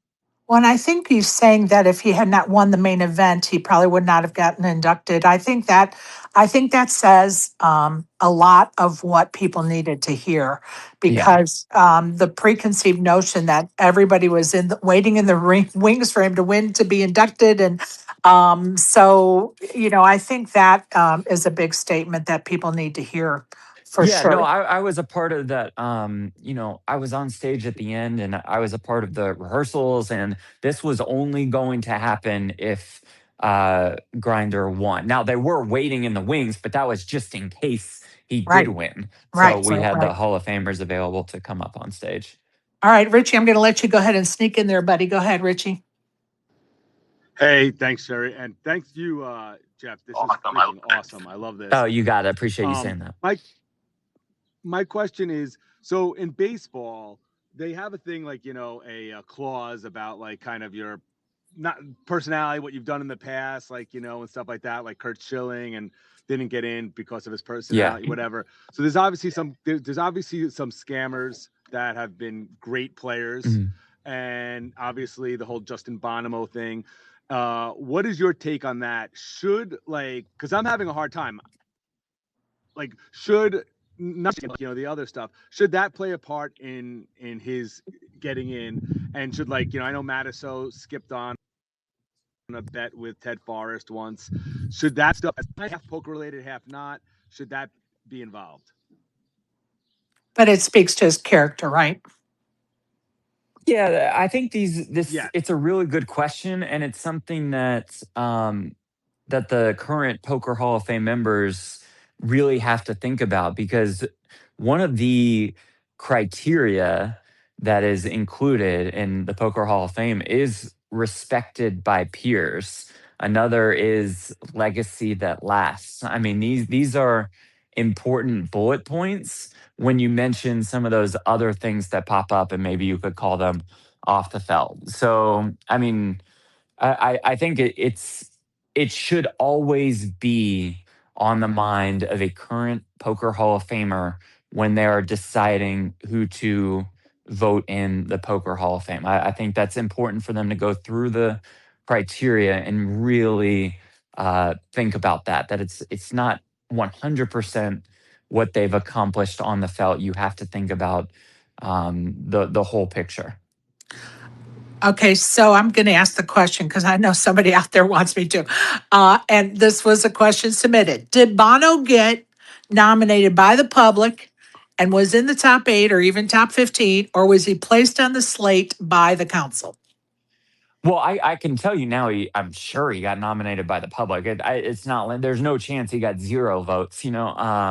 Was he top 10 or top 15? That part I just don't know. I've not seen the numbers, so I wouldn't know. I'd be surprised if he was top 10. So it's pretty clear that the council put him on as far as list of nominations. And listen, his poker accomplishments are incredible. I mean, I'll be honest with you guys. Personally, I'm not a fan of his in any way whatsoever, but I can recognize that his resume of poker accomplishments is most certainly Hall of Fame worthy. And so I think that the council said, you know what, we'll leave it up to the members to decide on Bonomo. I'm just going to say, if he gets in and Miami John doesn't, I'm done. I'm just putting I that think out. that's fair. I'm done. Yeah. I'm done. I'm done. I'm just putting that out in the ether, people. Richie, did you have anything else, buddy? No, that basically, first off, thank you. I feel the exact same way that you and Jeff do on that. You know, Mhm. so I do want to appreciate and take your time. The one I just want to add one thing. I know you guys are getting killed for the coverage. I think it's the best it's ever been. I freaking love it. Like, I wish I had more time. I want to quit my job. I love what you guys are doing, and I think it's great. And I cannot wait to see. You said there's to be improvements next year. I can't wait to see it. And Yeah. one last thing, I've DM'd Jeff a few times about some things, just like he doesn't know me from a hole in the wall, and he always responds, and I really appreciate that. So thank you, and thank you, Sherry. You got it. Thank Thanks, you. Richie. Appreciate you saying that. And I really, it means a lot on the coverage. And I know that, you know, the poker Twitter sphere is smaller, and you know, you'll always get complaints from a poker audience when you do have so many options on what you could possibly show, and it's hard to make everybody happy. But you know, we're a work in progress, and I do think we've had some really bright moments as far as our coverage is concerned, and the overall system is getting better and better. So I appreciate you saying that for sure. Well, and I'm going to give Richie a little shout out. He's been in Spaces since 2023 with me, and he was one of the gentlemen that when somebody just blatantly attacked me in a space, and I separated my ways with that person. Richie stood up for me and what was right, so to speak, and I Love appreciate that. you. Love that. Love that. Love that. Appreciate you, Richie. I do have a follow up to Richie's question. Go ahead. Just wanted Go ahead. Platt's opinion. I don't know if you've seen, but Lappin has often called for the removal of certain people. I think specifically Amarella Slim from the Hall of Fame due to his future actions unrelated to poker. I was wondering if you had an opinion on that kind of thing. I have not thought about that. I mean, just once you bring it up, listening to that, yeah, I don't. I mean, I don't really think, and this is personally not speaking on behalf of the WSOP, which I need to clarify. I mean, I personally don't think that Amarillo Slim should belong in the Hall of Fame. Fair enough. Go ahead, Joey. Jeff, thank you so much for doing what you do. We do appreciate you got it, Joey. Even on an hour's sleep, you know. I appreciate that, Joey. Thank you. So I'm speaking not just from me, but from a lot of masses. And we all get like how online voting can get skewed and stuff like that. However, everybody's entitled to just one and only WSOP live verified account. So our suggestion would be put the voting in the app for the people. And understanding that this is the United States of America, we're used to our popular vote really not meaning much because it's an electoral process. You understand what I'm saying? Yeah. But if we all just got one, we vote for our top 3. Out of the 8 nominations, the yada, yada, yada, give the people one pick. Our popular vote is a shoo-in every year. And then let the process be with picking people that weren't in the top 10, 15, whatever it is. But just give the people a voice. Give us one Hall of Fame inductee a year as the people. That's all we want. Well, and I'm going to even add something to this topic in the fact, and we've talked about this in Spaces before. My recommendation is, why not let the people vote and just wait the vote. So the public's vote is 35% of the vote, or 65%, or whatever, 45% of the, weighted vote. And then the hall members are X amount percent. And then your council members, I guess, would have to have some type of vote in there too. But I think a weighted system could be a possibility as well. Yeah, I like both ideas for sure. I want the public to have more of a voice. I of course worry a little bit that if you were to just take the top name, that the voting system could be overrun by, and I love Brad to death. Brad would probably be the first to tell you he's not a poker Hall of Famer, but somebody as popular as like a Brad Owen, and maybe all of his fans, vote and put him in the top. I get overall though what you're saying, and I do think it's important for the public to have a voice. I think in some ways they do have a voice now with submitting the nominations, and some of this eight were the top eight as voted on by the public. I like the idea of a weighted system. I mean, I think of some media members who I personally think like could have some say, like a Chad Holloway stands out to me, just somebody who's been around for a while, really cares about the Poker Hall of Fame. So again, the nomination process, I believe, and I don't have any details on this, so sorry for this to just act as a tease, but the nomination process will change next year. And so the induction process they're now confident in, comfortable with, and there's a new plan for nominations that goes into effect next year. And I think that the public will have a voice in that. Love that. And, it's all about bouncing off ideas because the Yeah, more conversations we have, the better the outcome is going to be because a lot of ideas heard, and then you narrow it down to what the best ideas are. And I sure, love sure. that. Go ahead, ASG. So yeah, so now that I actually heard what you said to begin with, I guess my concern boils down to when you make it be this committee that previously, when Sherry interviewed Miami John before he passed, he talked about his him not being even nominated as being something political, and I in my mind I always just thought, oh well, he wasn't popular enough that he got enough votes, and now it feels like that a lot of people who might be or not be nominated, that it actually is political about who in that committee. And so like whether it relates to whether or not this committee had an issue with Bonmo or anybody else, that they were fine with nominating him, or you know what, I'll just say it, it's WSOP people. The fact that Matt Savage didn't get nominated now feels personal. So that's where I'm coming from on that end of, like, once you give like a committee that's associated with the WSOP the people who decide who the 8 nominees are before it even goes to the Hall of Fame member, that it does seem like personal if a certain person gets nominated or doesn't get nominated. Yeah, I understand your point. I almost think Bonomo on the list proves that it's not personal because, I mean, he and many WSOP people have clashed in the past for sure. And I genuinely don't think that, the political process, so to speak, weighs in here, and I just think it's proven by Bonomo.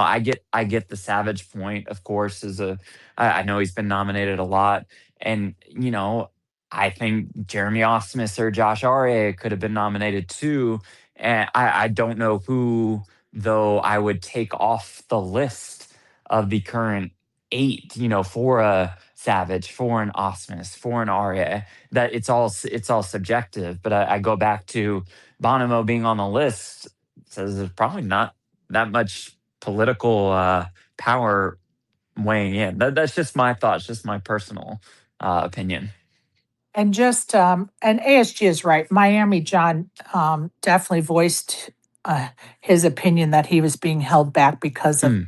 uh, people's personal relationship with him or lack of one, whatever their past were, so to speak. And honestly, probably one of the motivations for me to say that the whole thing needs to be taken away from the powers that be correct right now. And I don't mean that like disparagingly. I just say that because I want a fairer process.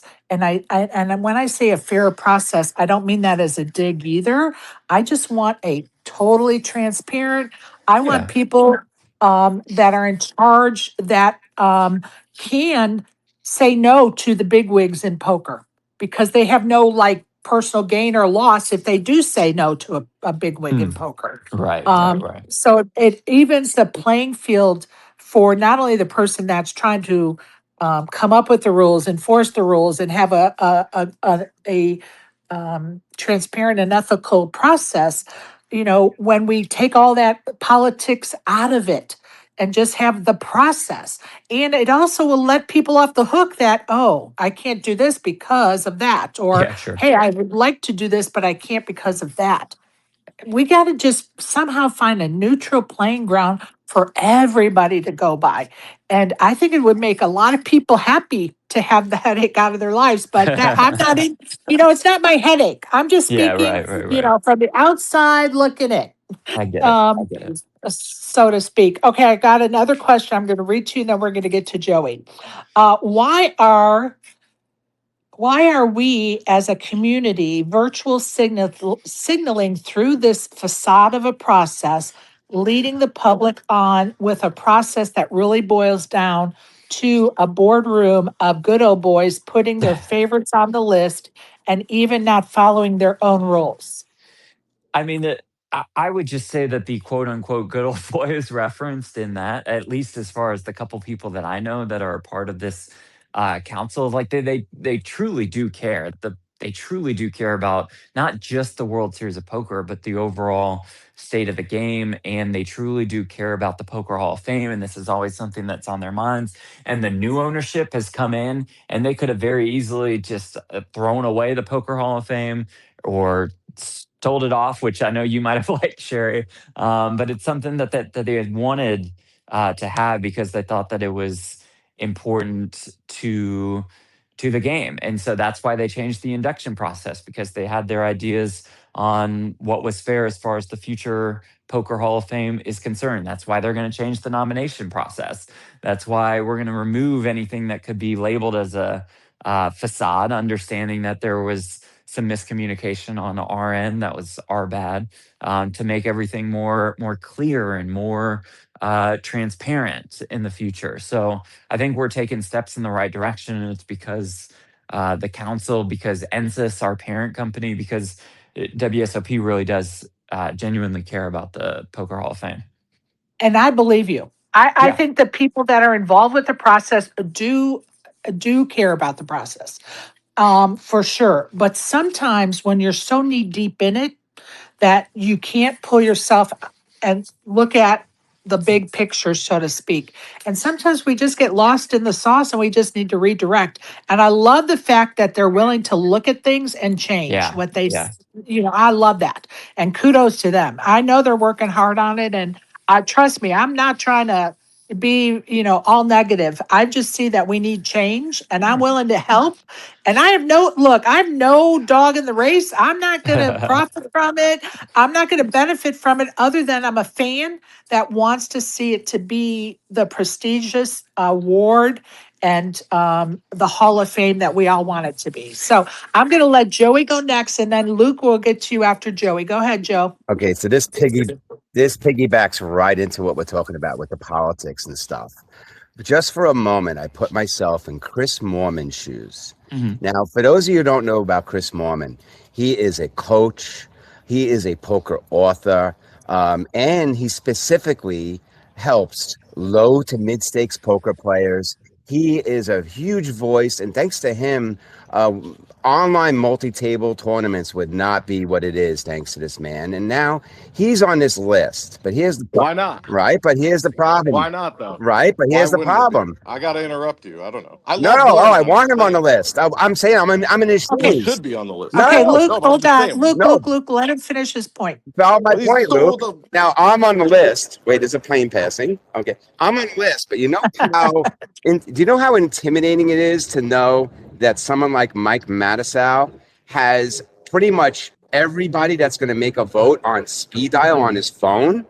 Like Mike Manisal regularly texts his buddies who are in the Hall of Fame on a daily basis, plays golf with them, plays poker, yada yada yada. Now I'm Chris Moorman, and I'm not inside that good old boy gang. Yet I am deserving.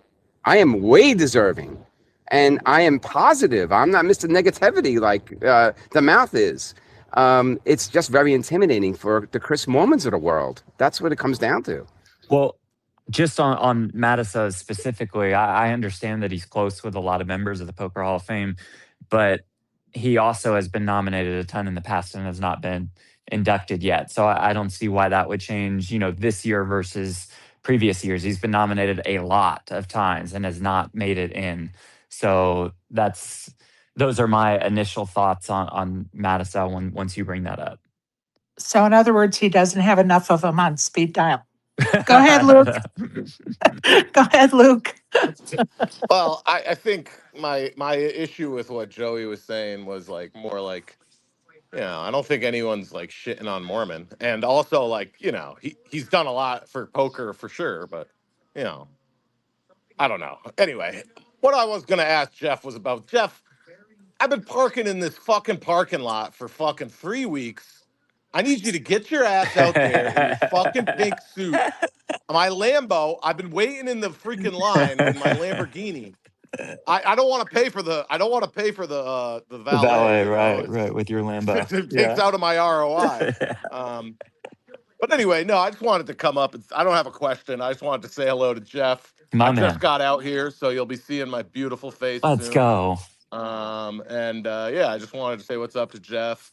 I guess I would, I've enjoyed the live streams. I just wish they weren't on such a long delay. But I think you guys have done a great job with the coverage. It's much better, I think, than previous years, and it's nice to see, before the final table action. Yeah. On Poker Go, it was just final tables, So That it was just sucks that the delay is so I, long. That kind I of understand. I understand. That yeah. was a plan in building coverage. Is we wanted to highlight some of these events like Monster Stack and Millionaire Maker and start our coverage earlier, build some storylines, let the audience see what goes on, what goes into a tournament before the final table is reached, really take you inside the World Series of Poker. Delay is most certainly something that's been looked at and will be looked at before next year. And I'd be very surprised if we had a similar delay. And for you, like you bring your Lambo around, and I'll take care of you. I'll open the gates myself.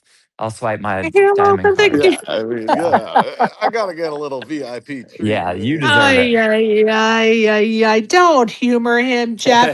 Okay. Humor me what? Humor me what? Oh, happy birthday, by the way, Lukey, Thank you. Lukey, Oh, Thank Pookie. you. happy Yes. birthday, Uh, my man. 3 days removed. Oh, 3 days happy removed. belated. days removed. Close So enough. Close enough. Close close enough. enough. It's his birthday month. We're Okay. celebrating all week. Anyone wants to take me out for sushi, whatever you want to do, you know where to find me. I'll be playing a lot Take the though, man so out. yeah. All This is right, Luke. important. Yeah.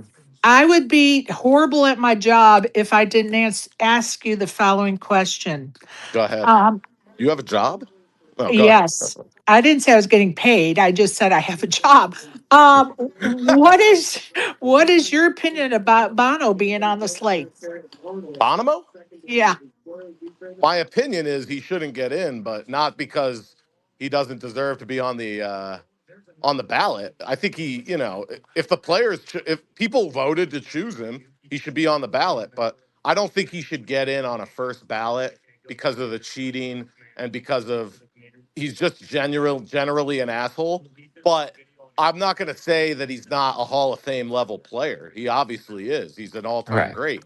But I wouldn't personally vote for him if I was, I don't blame Hall of Fame voters if they don't vote for him. And his whole BS about, oh, it's because of my pro Palestine views is complete nonsense.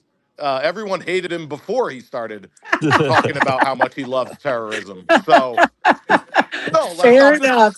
I'm Fair stating enough. facts. Like it's Uh, not like and I'm not saying whether it's right or wrong that people have hated him. I think it's right. But I didn't always hate him as much as I hate him now. I'm going to admit that. I used to feel a little bad for him. I was like, oh, like maybe he's not so bad.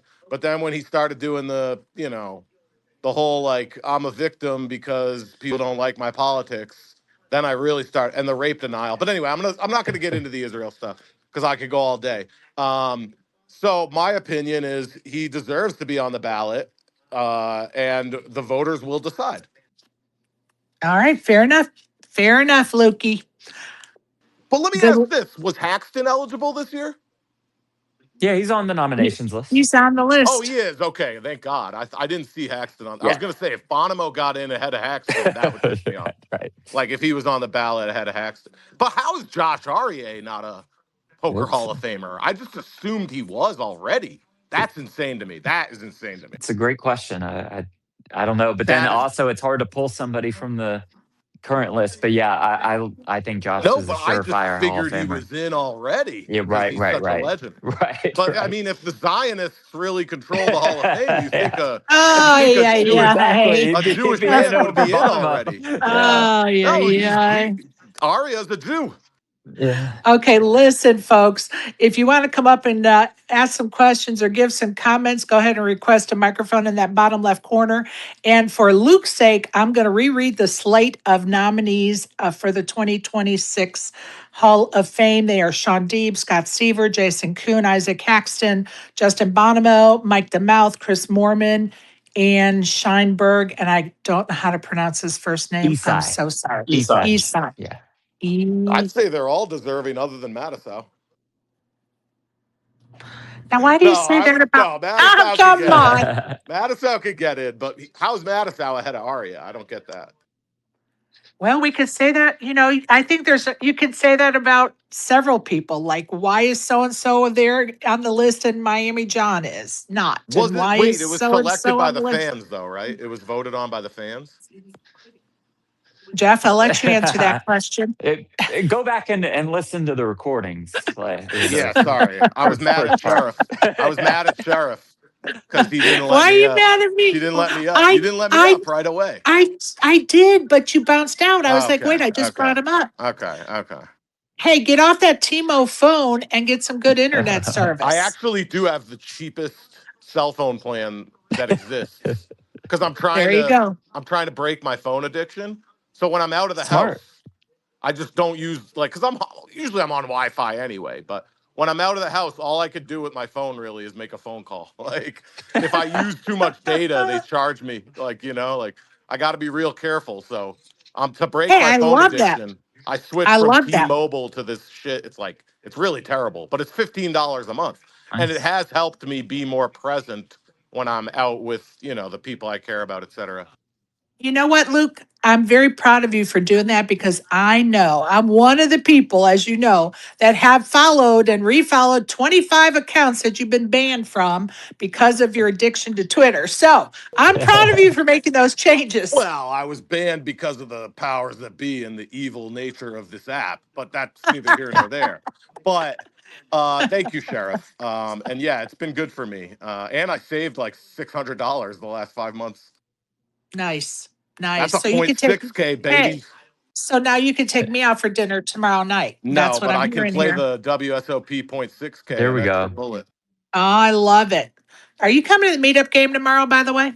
No, I'm playing the mystery bounty. But if I somehow get knocked out, I'll come over, yeah. All right, perfect. I saw your pal Nikki P yesterday.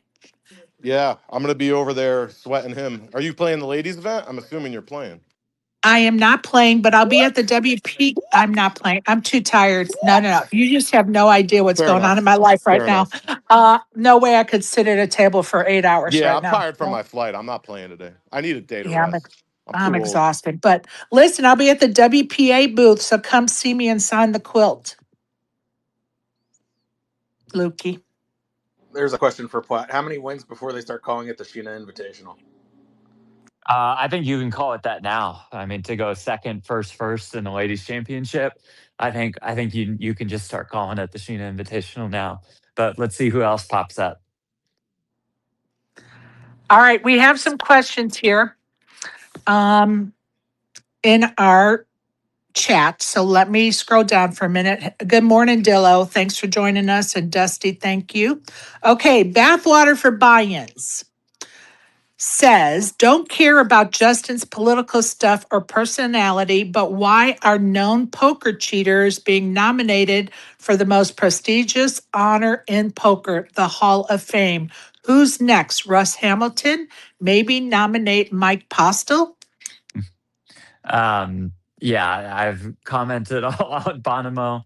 I don't know. I can't take you inside the minds of the governing council. I hear you.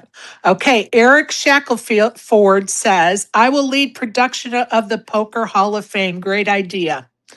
Thank you. Great. All Thanks, right, Eric. Benny. Yep, Benny at Money for Poker.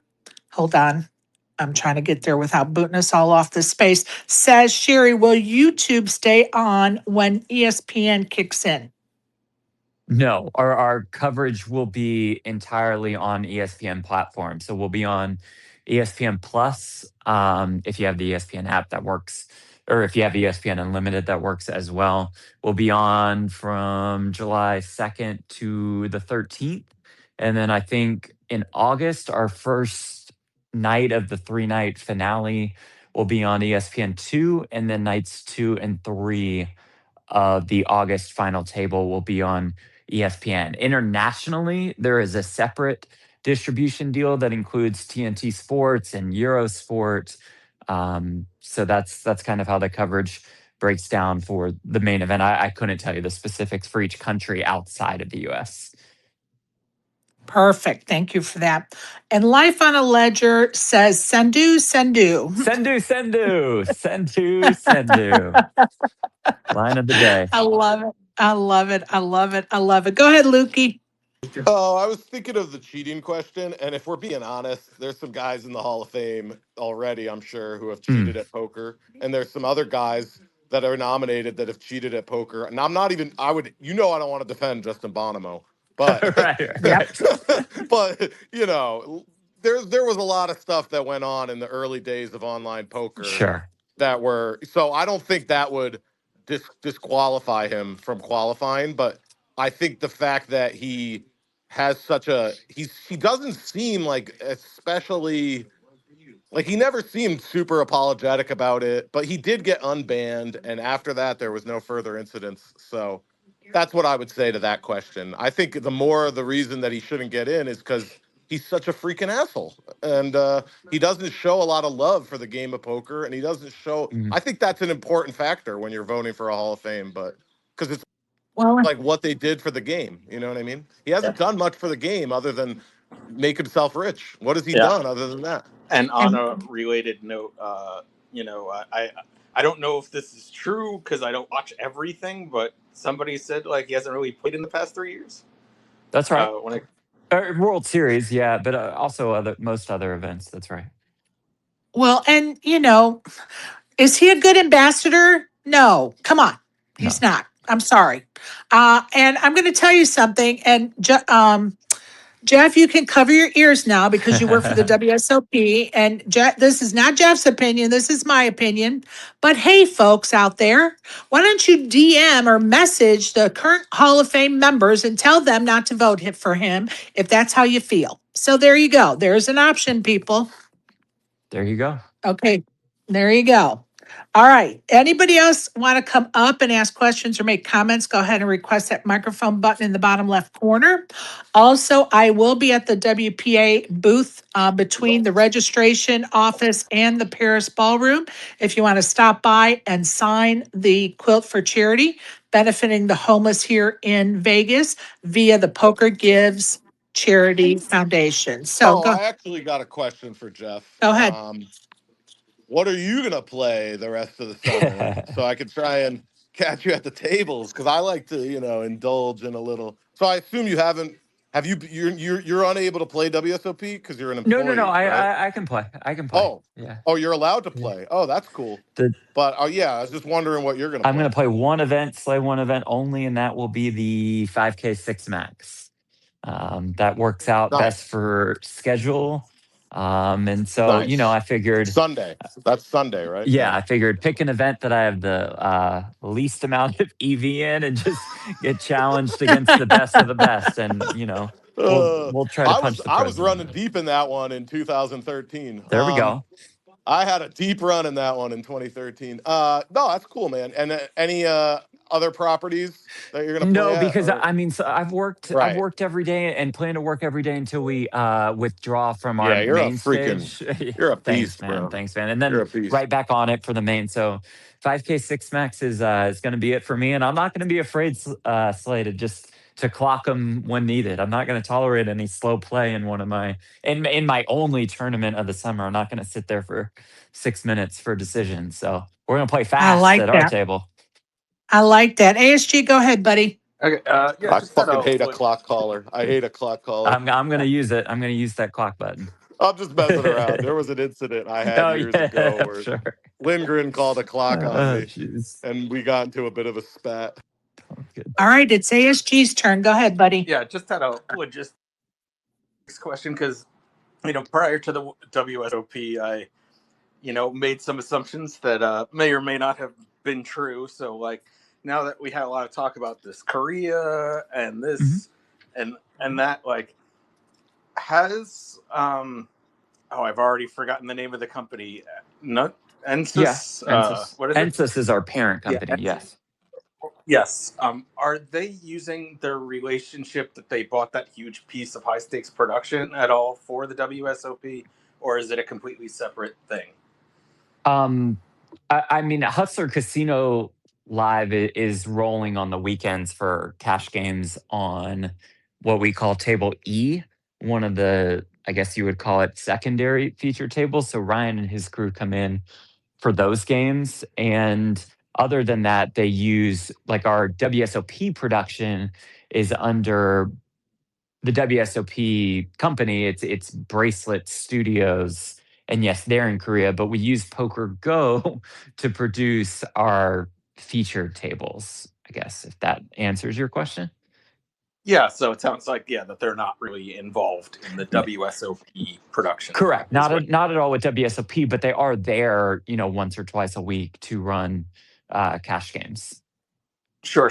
I just thought that once they did that purchase, that would be part of, like, that's why I was kind of surprised about the whole Korea thing and the very long delay, because I thought, they'd be kind of like cross, I guess, using their expertises or whatever.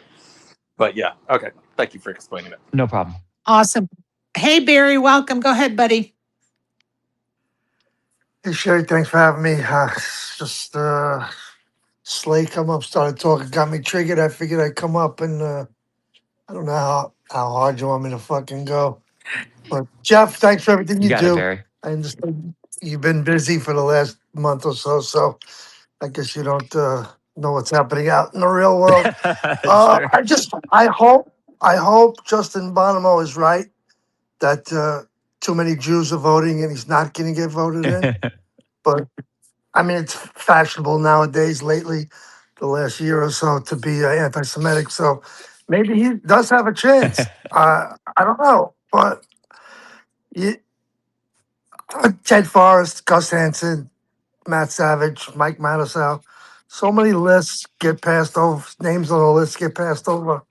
They get brought up, but passed over. More deserving than some people. It's an opinion Yeah. thing. What did Teddy KGB say? It's all a fucking joke anyway. Yeah. I mean, what does it really mean? I mean, it's a big club and you ain't in it. So we'll see what happens. Good luck It's to a good everybody point that about got Gus. nominated. It's a good point about Gus. I forgot. Yeah, I can't legend. believe Gus isn't in. Yeah, Gus. Miami John, Ted Forrest. It's just raise the age to 50. Maybe that'll help. Now they're trying to add more than one person every year. Maybe that'll help. But there's always going to be somebody that, oh, what about this guy? What about that one? What about, Of course. it's always going to happen. No way around it. Well, and I think that us getting multiple inductions in a year I think that's going to help the whole situation. I think that's a real key to success with the overall Hall of Fame is we got to get more than one person and that backlog dealt with. Okay, I'm going to bring up Darth. Anybody know Darth? Anybody know Darth? We're going to take a chance on Darth. I don't know who this person is, but Isaac, be on the eject button, please. Darth, as soon as you hear me, Darth. Okay, Darth, welcome. I don't know, they're still connecting. You know, sometimes we just do this for the humor of it. So hopefully we're right. Although they're not connecting. I don't know. We're trying, Darth. All right. Meanwhile, I see Eric's hand up. Welcome, Eric. You are a first time visitor to my space that I know of. Eric? Yeah, hi. First time, not long time, so thank you, Jerry. Thank you. And Jeff, thank you for taking crucial time out here. And I'm just curious, what is your most controversial or hottest take?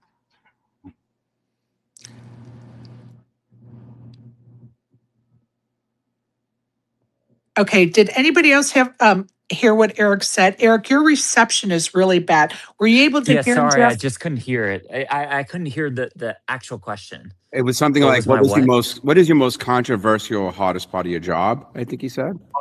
Yeah, what's like your hottest take right now? Sorry. Hottest take? I don't know. You know, it's funny, and I tell this to the countdown guys also, and not trying to dodge the question, but I see myself as more of a host and reporter and directing the action and asking questions and stuff. And I don't really like, this sounds strange, but like I don't really develop analysis or opinions or anything. I'm just working, like when I'm prepping, I'm always just trying to report the actual stories to the audience. And I don't really, I'll leave the takes to Slay, and I'll just kind of go about my my business, you know. Jeff doesn't want to Jeff, have 12 accounts because he gets banned. I'll ask Joe. Go ahead, Say that Eric. again. Oh, sorry about that. My mic. I said I'll ask Joe Stapleton instead. Yeah. Ask Stapes will have some hot takes for you, for sure. Norman, Chad, also, absolutely. Me, I just kind of stay out of the takes business. I love it. Go ahead, Joey. I know So your hand's getting tired. it's okay. So I'm going to say something I'm going to repeat something, Jeff, that Sherry has been saying that's been very popular. We love the woman commentators. And at some point, we would love to see just an all woman in the booth for some event. Yeah. I'm with you. I like it. You know, I think our voices have stepped up for sure. I think you know, obviously Maria does a fantastic job. Jen Shahadi has been a part of the ladies championship coverage over the years. I would like to have more, and I think more. I think Kristen Foxen would be fantastic if she ever wanted to stop playing for a couple days. And you know, I think you've probably seen, those of you watching the coverage, you've seen Natalie Bodie join me on the floor. She's terrific. She's super passionate about poker. We're all trying to kind of fill the shoes of Kara Scott, who is another legend. I would love an all women booth. I think it would do very well, and I hope that down the road we can develop more women who are interested in the play by play side of things, and not just players who come in as analysts, but more women who can do, you know, what an Ali Najad does or a Joe Stapleton does, and not just come into the booth because they're taking time off from playing, but somebody who wants to host poker and tell the poker stories and be that play by play person. I think, you know, that's what our game really needs. So I appreciate you bringing that up, Joey. Yeah, more women. We love women, according to Luke. More women, Yeah, love we women. love women. Slay loves women. Yeah. Okay. Explain to our audience the new voting process that the Hall of Fame members are going to go by, please. Sure. So now that the 33 current members of the Poker Hall of Fame, they'll receive these 8 nominations that we talked about earlier. They will then vote. They can vote for 0 people, 1, 2, 3, or 4 people. You need a 2/3 vote to get in. So if you get 22 votes, if any of the 8 nominations get 22 votes, then they are inducted into the Poker Hall of Fame. So it leaves the door open for there's going to be at least one if for whatever reason nobody gets 22, which I see very hard to imagine this year, then the person with the highest amount of votes will get in. Other than that, if you get 2/3, you get in. So in theory, up to 6 could technically get in this year. Most likely it would be like in that 2, 3, or 4 range that makes it in. Awesome. Go ahead, ASG. Comparable to the Baseball Hall of Fame, are there any, I guess, guidelines to the voting members of whether or not they've been requested to not publicly show their own ballot? No, the only guidelines they have are the guidelines visible to everybody, the respected by peers, the age, which we already covered, high stakes experience, consistent excellence, legacy that lasts. And then this is more for industry people like Anissa Steinberg shaped No, I the mean, game. like let's say somebody like Dean Eggs or somebody wants to show which 4 people they voted for. Have they been told like we don't want to set that precedent, or yeah, that's fine either way? Oh, I don't know. As far as discussions like in between actual Hall of Fame members, I don't know. Now I know once the inductions are actually announced, then the voting gets revealed. To what scale, I don't know. But nothing would stop Dean Eggs from again after inductions are announced to say, "Hey, this was my vote," and whether he can say that privately to other members of the Hall of Fame, I honestly don't know. I have not heard of a rule restricting him from doing so, but I just would not know. Awesome. Thank you, ASG. Okay, reminder for folks that are listeners down there, if you want to come up and give an opinion, ask a question, request that microphone in the bottom left corner, you're welcome to come up. I thought we were going to have fun a minute ago with somebody, but we didn't have that luck. Darn it. We always like to have those crazy folks show up every once in a while to, make some fun. Go ahead, Isaac. Yeah, the only question I have is how do you keep your sanity, Jeff? I know you've been a real busy person this year. Yeah, I appreciate the question, Isaac. Thank you.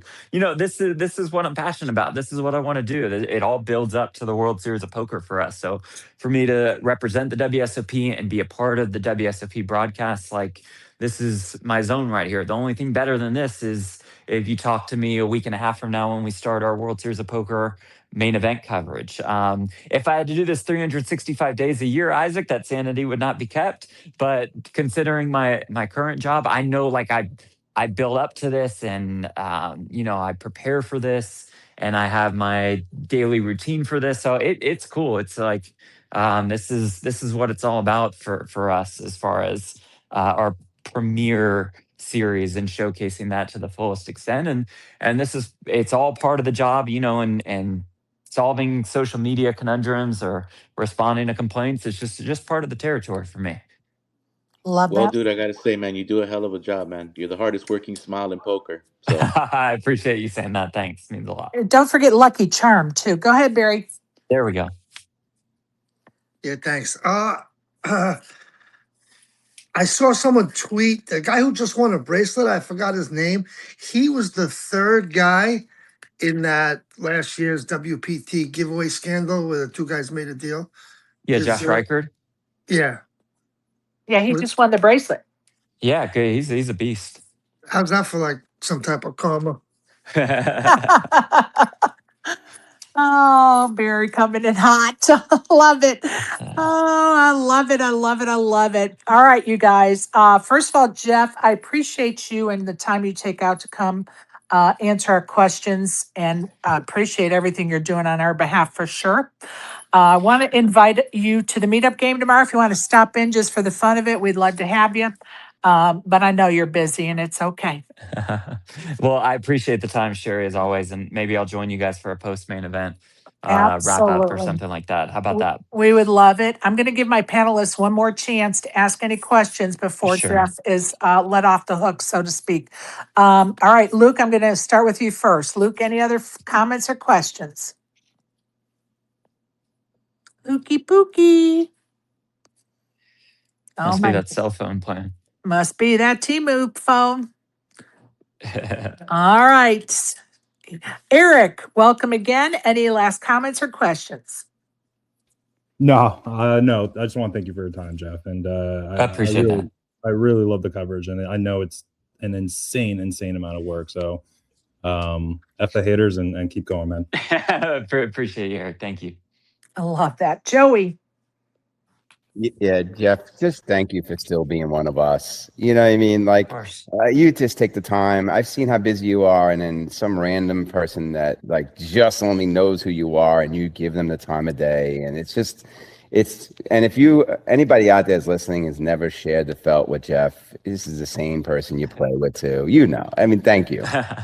Appreciate that, Joey. Thank you. You know, I'm a poker fan at my core, just like all of you guys, and a poker player at my core also. So, you know, I do consider myself one of you guys, part of the community, never above it. So I'm happy to chat with anybody. I just appreciate you all, you know, watching our coverage. I mean, I've talked about this before, but we're passionate about what we do, but without you guys, you know, we don't have all of this behind us. So, I mean, I genuinely thank you all for tuning in to what we have to offer. Love it. Barry, go ahead, buddy. How much more damage you want me to do? I mean, I think I've done enough. Go ahead, buddy. I said this is your time to shine. Everybody's time to shine. We like to hear opinions. We can't grow without them. Yeah, I got nothing. I just thanks Sherry for doing this every day, and Jeff, thanks for coming. Everybody else, thanks for contributing. It's a good Thanks, man. place to vent and ramble and scream into the abyss. Nobody really cares, but it's all good fun. Hey, it's better than going to the doctor for drugs. I mean, we vent it out, and guess what? We move along, and there may be some improvements because of what we do. ASG, what you got for us, buddy? Anything, final things? Yeah, you know what? I'll start something for Sherry. Senior Gate. So, yeah. I guess you know, some people were you know, upset with how some of the commentary was. So Yeah. I guess yeah. Do you have any comments on that? And why hasn't Yeah. there been an apology yet? Is my question. Well, I mean, you know, take it from me as a representative of the WSOP. I do truly apologize for that. I know Blaise well personally, and I think he's great at commentary. I realize that that's subjective, and he's very entertaining to me. He was going through what he would call a heel turn, almost wanted to be the bad guy with the fans, and he most certainly was. But you know, I don't like that kind of disrespect that's shown to any tournament. It just so happened to be seniors. I guarantee you, if it was the $1,500 monster stack or Millie Maker, he would have acted the same way, which still would be too much. I know WSOP bosses think that that was too much, and you know, so we do. We are not supportive of that kind of um, commentary because that was too much. One joke here and there is one thing, but he took it way too far. It was over the line for all of us for sure. Well, and I appreciate you and I appreciate that apology, but you did nothing wrong.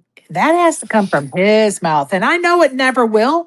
And that's a You might be testimony. surprised, but yes, I understand. That's a testimony of to the difference between a man like Jeff Platt and people that pretend to be men. So anyway, Barry, did you have something else you wanted to add, Bear? I thought his hand was up. No. Okay. It was up, it was down, it's all good. Okay. Okay. And then yeah, I forget if it was announced, but who's going to be in the booth when WSOP takes when the main event for ESPN takes over? Our A team will be Ali Najad and Nick Schulman, most certainly, which is great. I think they've earned that. Lon McCarron and Norman Chad, future Hall of Famers, by the way, in my book, will be a part of the coverage, as will Joe Stapleton, David Williams, and Maria Ho, and I'll be on the sidelines and hoping Natalie Bodie can join me as well. But that's our coverage team for right now, and then we'll see. Like if Schulman or David Williams runs deep, then you know we'll have some backup plans, and we'll see what happens. Awesome. Great, and I know you guys aren't really in charge when ESPN takes over, but just to shout my opinions into the void, Sure. day one, I really think you guys are missing out on not getting more celebrities on the feature table when they still exist, rather than going for some of the top name pros. But that's just my opinion. Yeah, this will be run by Omaha Productions for the first time. So, we'll see. I know that we already have a list of people that we want to focus on, and celebrities take up a lot of that list. So I think you'll enjoy the coverage. Awesome. Go ahead, Isaac. The only thing I was gonna ask was the whole thing with chip counts. I notice in a lot of the coverage, you don't see chip counts unless you see them Mhm. like in a certain segment or not. They're not like there constantly. Is that intentional? Will it, like that change next year? Chip counts should absolutely be on the top of the screen, maybe not 100% of the time, but I think they're a valuable asset to the broadcast. You'll see it for the main event. And I hope that we fix it for next year. There's, I mean, I guess everything's subjective, and some people don't want to crowd the screen too much, but I think we'll put it back into play next year. And then also, I think it'll be a part of the main event coverage. Great, great Dope. comments, Isaac. Great question, for Good sure. question. All right, we're going to let you off the hook because I know you got a million things to do, and I All good. appreciate you and your time and willingness to answer our questions and face the music, as they say. Yeah. Always happy to. Thank you guys. Have a good rest of the day and appreciate y'all tuning in. Thanks, Jeff. Take care, buddy. For those that have been joining us this morning, afternoon, I appreciate y'all. And the great, and yeah, he's great, Jeff Platt. I appreciate his willingness to come in and chat with us and answer our questions, tough or easy. Because guess what? We all love want the best. We want the best for our world of poker, and conversation makes that happen. So, of course, somebody's trying to call me right now. Okay, anybody else have anything else they want to bring up at this time? Don't forget tomorrow, Ite will be joining us, and we're going to talk about her recent appointment as an ambassador to BetMGM. So that's a great catch for the MGM folks. I am a little upset with well, let me just say it, the assholes of the world like Cantu It's really and just one asshole. no, I think Jared Jaffe said something too, if my memory serves me correctly, but I was looking at that at like 4 o'clock this morning. And I was like, oh, I'll just revisit it when I start to write my notes for the show tomorrow. But, it's a little disappointing that there are some men saying that she only got the position because she's a female. Um, Anybody ever look at her Hendon Mob? Like she has over $3 million on her Hendon Mob. So she's doing pretty well on the felt. And, I know she plays cash. I don't know what her record is there, but, she's deserving. And please don't make it about her being a female versus, getting it instead of a man. There are plenty of male ambassadors in the world of poker. And there are more male, I think, than female. I've never counted, but just off the top of my head, I can think of quite a few men. And should I begrudge them? I don't think so. So I'm really disappointed in the comments. And I don't know if I don't know. I think I don't know. Yeah, have we had some ambassadors appointed that you're like, wow, she only got it because she's a dumb blonde with boobs? Yeah, of course, there have been some appointments like that. That even I, as a female, like, holy smokes, could we have not found somebody that has, a little common sense, a little more knowledge about the game of poker? I mean, yeah. But guess what? I'm not going to begrudge that person that job either. Somehow they earned the position and they're working, and God bless them. So, anyway, I'm getting off my soapbox till tomorrow on that subject. You were right about Jeffy. I just saw Cantu, but yeah, you were right about Jeffy. I just don't. I missed the other ones. Yeah, I mean, honest to God. And she is, for those, I followed her career because why? she's a female. When she gets highlighted, I look into her and think, oh, wow, she's doing great. I've met her before. Fantastic representation of women in poker. She doesn't lead with her boobs. Now, I'm not saying there's something wrong with leading with your boobs, but get my point. Get my point. And the point is, she is a talented poker player, articulate. She represents the game well. Indeed, she should be an ambassador. Don't begrudge her because she's a female. Like the comments are just infuriating. Go ahead, Barry. Yeah, Sherry, thanks for bringing that up. I'll make sure to check out her boobs next time I see her. Listen, what's the chances that shitbag Cantu's tweet was just a joke that missed? Like, what are the odds on that? Well, did he go? Let me ask you this. I don't know how long ago the tweet was put up, but has he apologized or clarified that hey, it was a bad joke, or has he fixed it? Nah, I have no idea. I don't Oh, even pay yeah. attention to that imbecile. I mean, honestly, and believe me, I've made a joke before here in Spaces, probably 10 or 15 times that didn't hit well. And I made apologies right away for it. Like, I'm sorry, it was a joke and it sucked. I thought it was funny. You didn't, and it's okay. No harm, no foul, no harm, or however they say it. But I don't know, for him to attack the fact that she's an ambassador, and I can't give him the benefit of the doubt that it was a bad joke if he makes no correction, I guess. And guess what? There's he could still do it. Can still do it. All right. Anybody else have anything else they want to bring up? Now's your chance. Wish I could teleport to Vegas. Hey, tomorrow or tonight, which is it? Probably early, very, very early Okay, tomorrow. deal. I know, pardon me, Brandon and Mary are on their way. I tried to bring him up here earlier. He must be out in the desert somewhere on the drive in. So, yeah. And now's the time we should talk about Brandon because he can't talk back to us. So if you have something you want to should talk to Brandon about, now's the time because we'll give him some road rage because he can't come up here and defend himself. Oh, yes, I love to stir that pot of Oh, crazy. I wanted to quickly bring up that yeah, it was fun seeing. I was watching the stream and Sugar Shane O'Malley, UFC fighter, was in the tag team event with Jason Oh, Boone, and then he got knocked out, and he actually joined the chat at some point of the stream. well, I'm going to tell you, there were people coming out of the tag team event that were kind of upset with the hoopla that was surrounding that table because it was disturbing the table, like the tables around them. Because they had cameras and it was loud, and I guess the camera people were in between the tables and blah blah blah blah blah. Um, but yeah, some folks were not Well, happy about now that they have some hoopla. experience for a Phil Hellmuth entrance. Just kidding. I wonder what that entrance will be this year. Any guesses? I think he already said some stuff, but yeah, I didn't really pay attention. Yeah, I have no clue. I have absolutely no clue.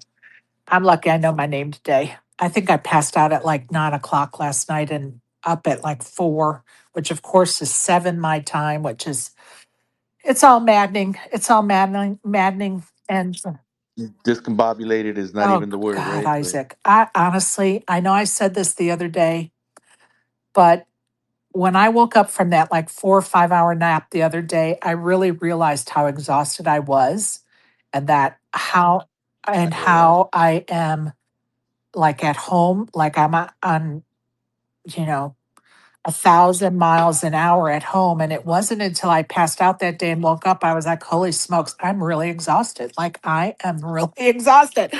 And so I just made up my mind, like tonight I'm going to go, like I'm going to be at the WPA booth today. And then I want to go see the new Thunderdome. So I'll spend some time over there. I'm going to have a quick dinner, and I promise you, I'm going to try to get to bed again at like 8 o'clock tonight. I just am. ooh, quick dinner where? Quick dinner Um, where? I don't honestly. I really want some White Castles, so I might Man, DoorDash White Castles. There you go. Honestly, There I you go. might DoorDash White Castles tonight. But last night, for those that like shrimp cocktails, Jack Binion's Steakhouse in the Horseshoe has delicious shrimp cocktails. So what I did last night is Okay. I ordered a shrimp cocktail with a side order of mashed potatoes, and that was my dinner. It was perfect. Like it was absolutely the right amount of food. There was like it was perfect. I don't That's Yeah, it was awesome. perfect. Like I so enjoyed it. And I told the waiter, I'm just gonna have mashed potatoes and a shrimp cocktail. And he's like, bet. And it was that like it was just perfect. But I don't have a taste for that today. Nice. Nice. I was going to ask you if you had been there. I've been curious to Oh, go. I love it. And if it just depends on budget, of course, but it also depends on what you're looking for. They have a delicious steak. I had a steak there the other night. I went out with Janine and we went there and we had steaks. It was fabulous. Um, I think I've only had steak. Yeah. Because when I go to a steakhouse, I want a steak. But I've never heard anybody complain about it. That's for sure. I heard that they were the one that used to be at Binion's on the second floor or something like that, and that they came over with with the horseshoe. When they were in Fremont, if they are the same restaurant, they had something legendary that I never got to try and will always wonder if someone else makes chicken fried lobster, yo. Oh, I'll look to see if it's on the menu the next time I go. Chicken fried lobster. I'm going to tell you, isn't that one on Fremont still there? I thought it was still there. No, sadly, Okay. no. Oh, All the restaurants at Binion's, the one that used to be the second floor one, and the one that used to be the one that was like a yeah. cafe where they used to do their steak and lobster, they both closed Okay. down. They're Okay. there, but they're not Okay. there. All right. I thought that Binions was still on Sad. it. Tony Roma's took over all of that. Yeah. Oh. And honestly, and they're hit and miss. The last time we went was a sick miss, but time before that was pretty good. Oh, you So, know what I got to do you know. today?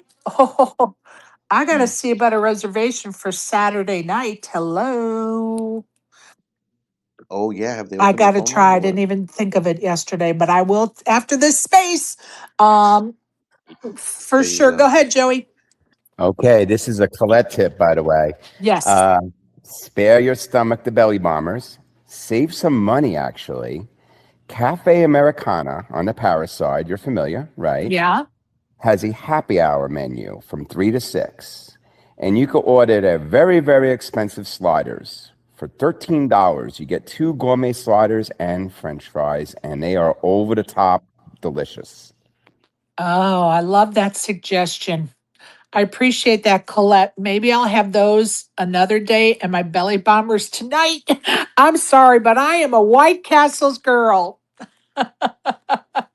Not many people can say that, but I do love that cocktail hour menu at Americana. We will definitely be checking that out for sure. All right, you guys. Anybody else have anything else? Otherwise, we're going to call it a day. And I got to get ready to go down to that WPA booth. Stop by and see me if you're in town. If you're playing today, good luck. Beer. Joey, are you playing today? No, so I Okay. have Kai in town from Texas. He's never been to the WSOP, so we're going to come up, visit you, Okay. and we're going to go rail that final table, right? Why not? Right. Yeah, we're going to give him the tour, so we'll definitely see you in a few hours. Perfect. Love that. Go ahead, Isaac. Hey, shout out to Barry though. Came in swinging today. All heaters. Fucking legend. Oh, I love it. I love it. And this is where we do it. Like, get it off your chest. Like, it's okay. We're good.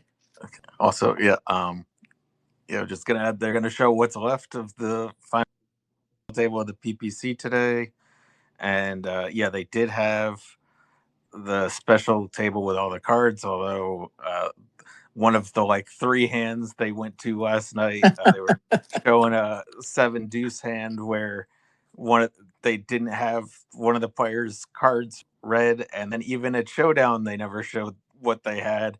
Just you could figure out from the person being eliminated that it was better. Oh my God.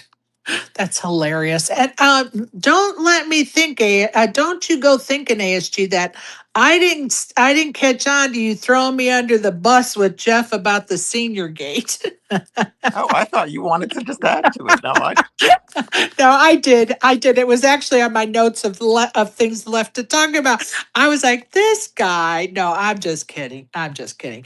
I was ready to talk about that, and it is what it is. Like, dude, apologize. It goes a long way. Like, you got outside of your brains that day and said some stuff you shouldn't, and all you got to do is apologize, and people will forget it. So anyway. well, speaking of forget it, I just wanted to make sure it got brought up. There you go. I love that. Thank you. Oh, ASG. I love it. Love it. Love it. Love it. All right, you guys, I'm out of here. I do need to get ready. Appreciate y'all. Appreciate that conversation today. I hope everybody got some clarity on what's taking place with the Hall of Fame. It's important that we understand that the people that are working so hard on our behalf um, are doing so with our blessings. And sometimes we have to just ask questions so that we can continue to give those blessings and support. I really think Poker News and Poker or whatever, all those sites should really reference this space and break the news of what was given to us today. Well, and I appreciate that. And, we know from the past that they like to use I'm not saying those media folks in particular, but definitely Polka Media loves to use our information from our spaces here and not give any credit. And so it's okay because I know those that are listening firsthand or listening at a future recording know where that information came from. So, and I'm good with that. I am absolutely good with that. And Welcome to In a Recent Space, just generically. And you know what? It's okay. I can't sweat the small stuff. It's just not worth my time and energy. And if people emulate me, copy me, use me, um, it's also a compliment as well. Must be doing something right at ASG. We must be doing something right. And I would And more say so, like, I hope they're listening so that they can, just the same way we hope to be right, that the information gets disseminated. That it's not just like this select few of us, few people were, or however many people were listening to this space, or even listening to your podcast after that this news actually does get out, and we don't just have to wait until some website gets updated that they may or may not read. well, and I agree with you. And I think one of the big pieces of information that came from today was Jeff saying that if Mizuraki didn't win the main event last year, he wasn't going to get inducted. I think that's a big piece of information that I know myself would have appreciated knowing last summer because I went hard after that. I was really upset that he got to pass the process to get inducted. And I think it would have lessened the blow had I known that he wasn't going to get inducted if he didn't win not the Hall of Fame, didn't win the main event. I think that makes a difference. That piece of information makes a difference. And I am, glad we heard that information today. I don't know if anybody else is, but I know I am. Yeah, I'm with you. I think that's a very important piece of information. Very important. All right, Joey, you have any last thoughts, buddy? No, we covered everything. We did a good job today. We always do a good job. Come on. Yeah, I know. That's true. Come on. We always do a good job, at least in our own minds. I love all you guys. Thanks for sticking with me. Thanks for tuning in and listening. And, sometimes let me pick your brains. I love that and helping me out if I need it. Love that as well. You guys get out and touch the grass, put your toes in the water, whatever it is, run under the sprinkler, jump in a puddle. I don't care what it is. Get outside, get off social media, live your life, hug a friend, hug a neighbor, hug your wife or husband, hug your kids.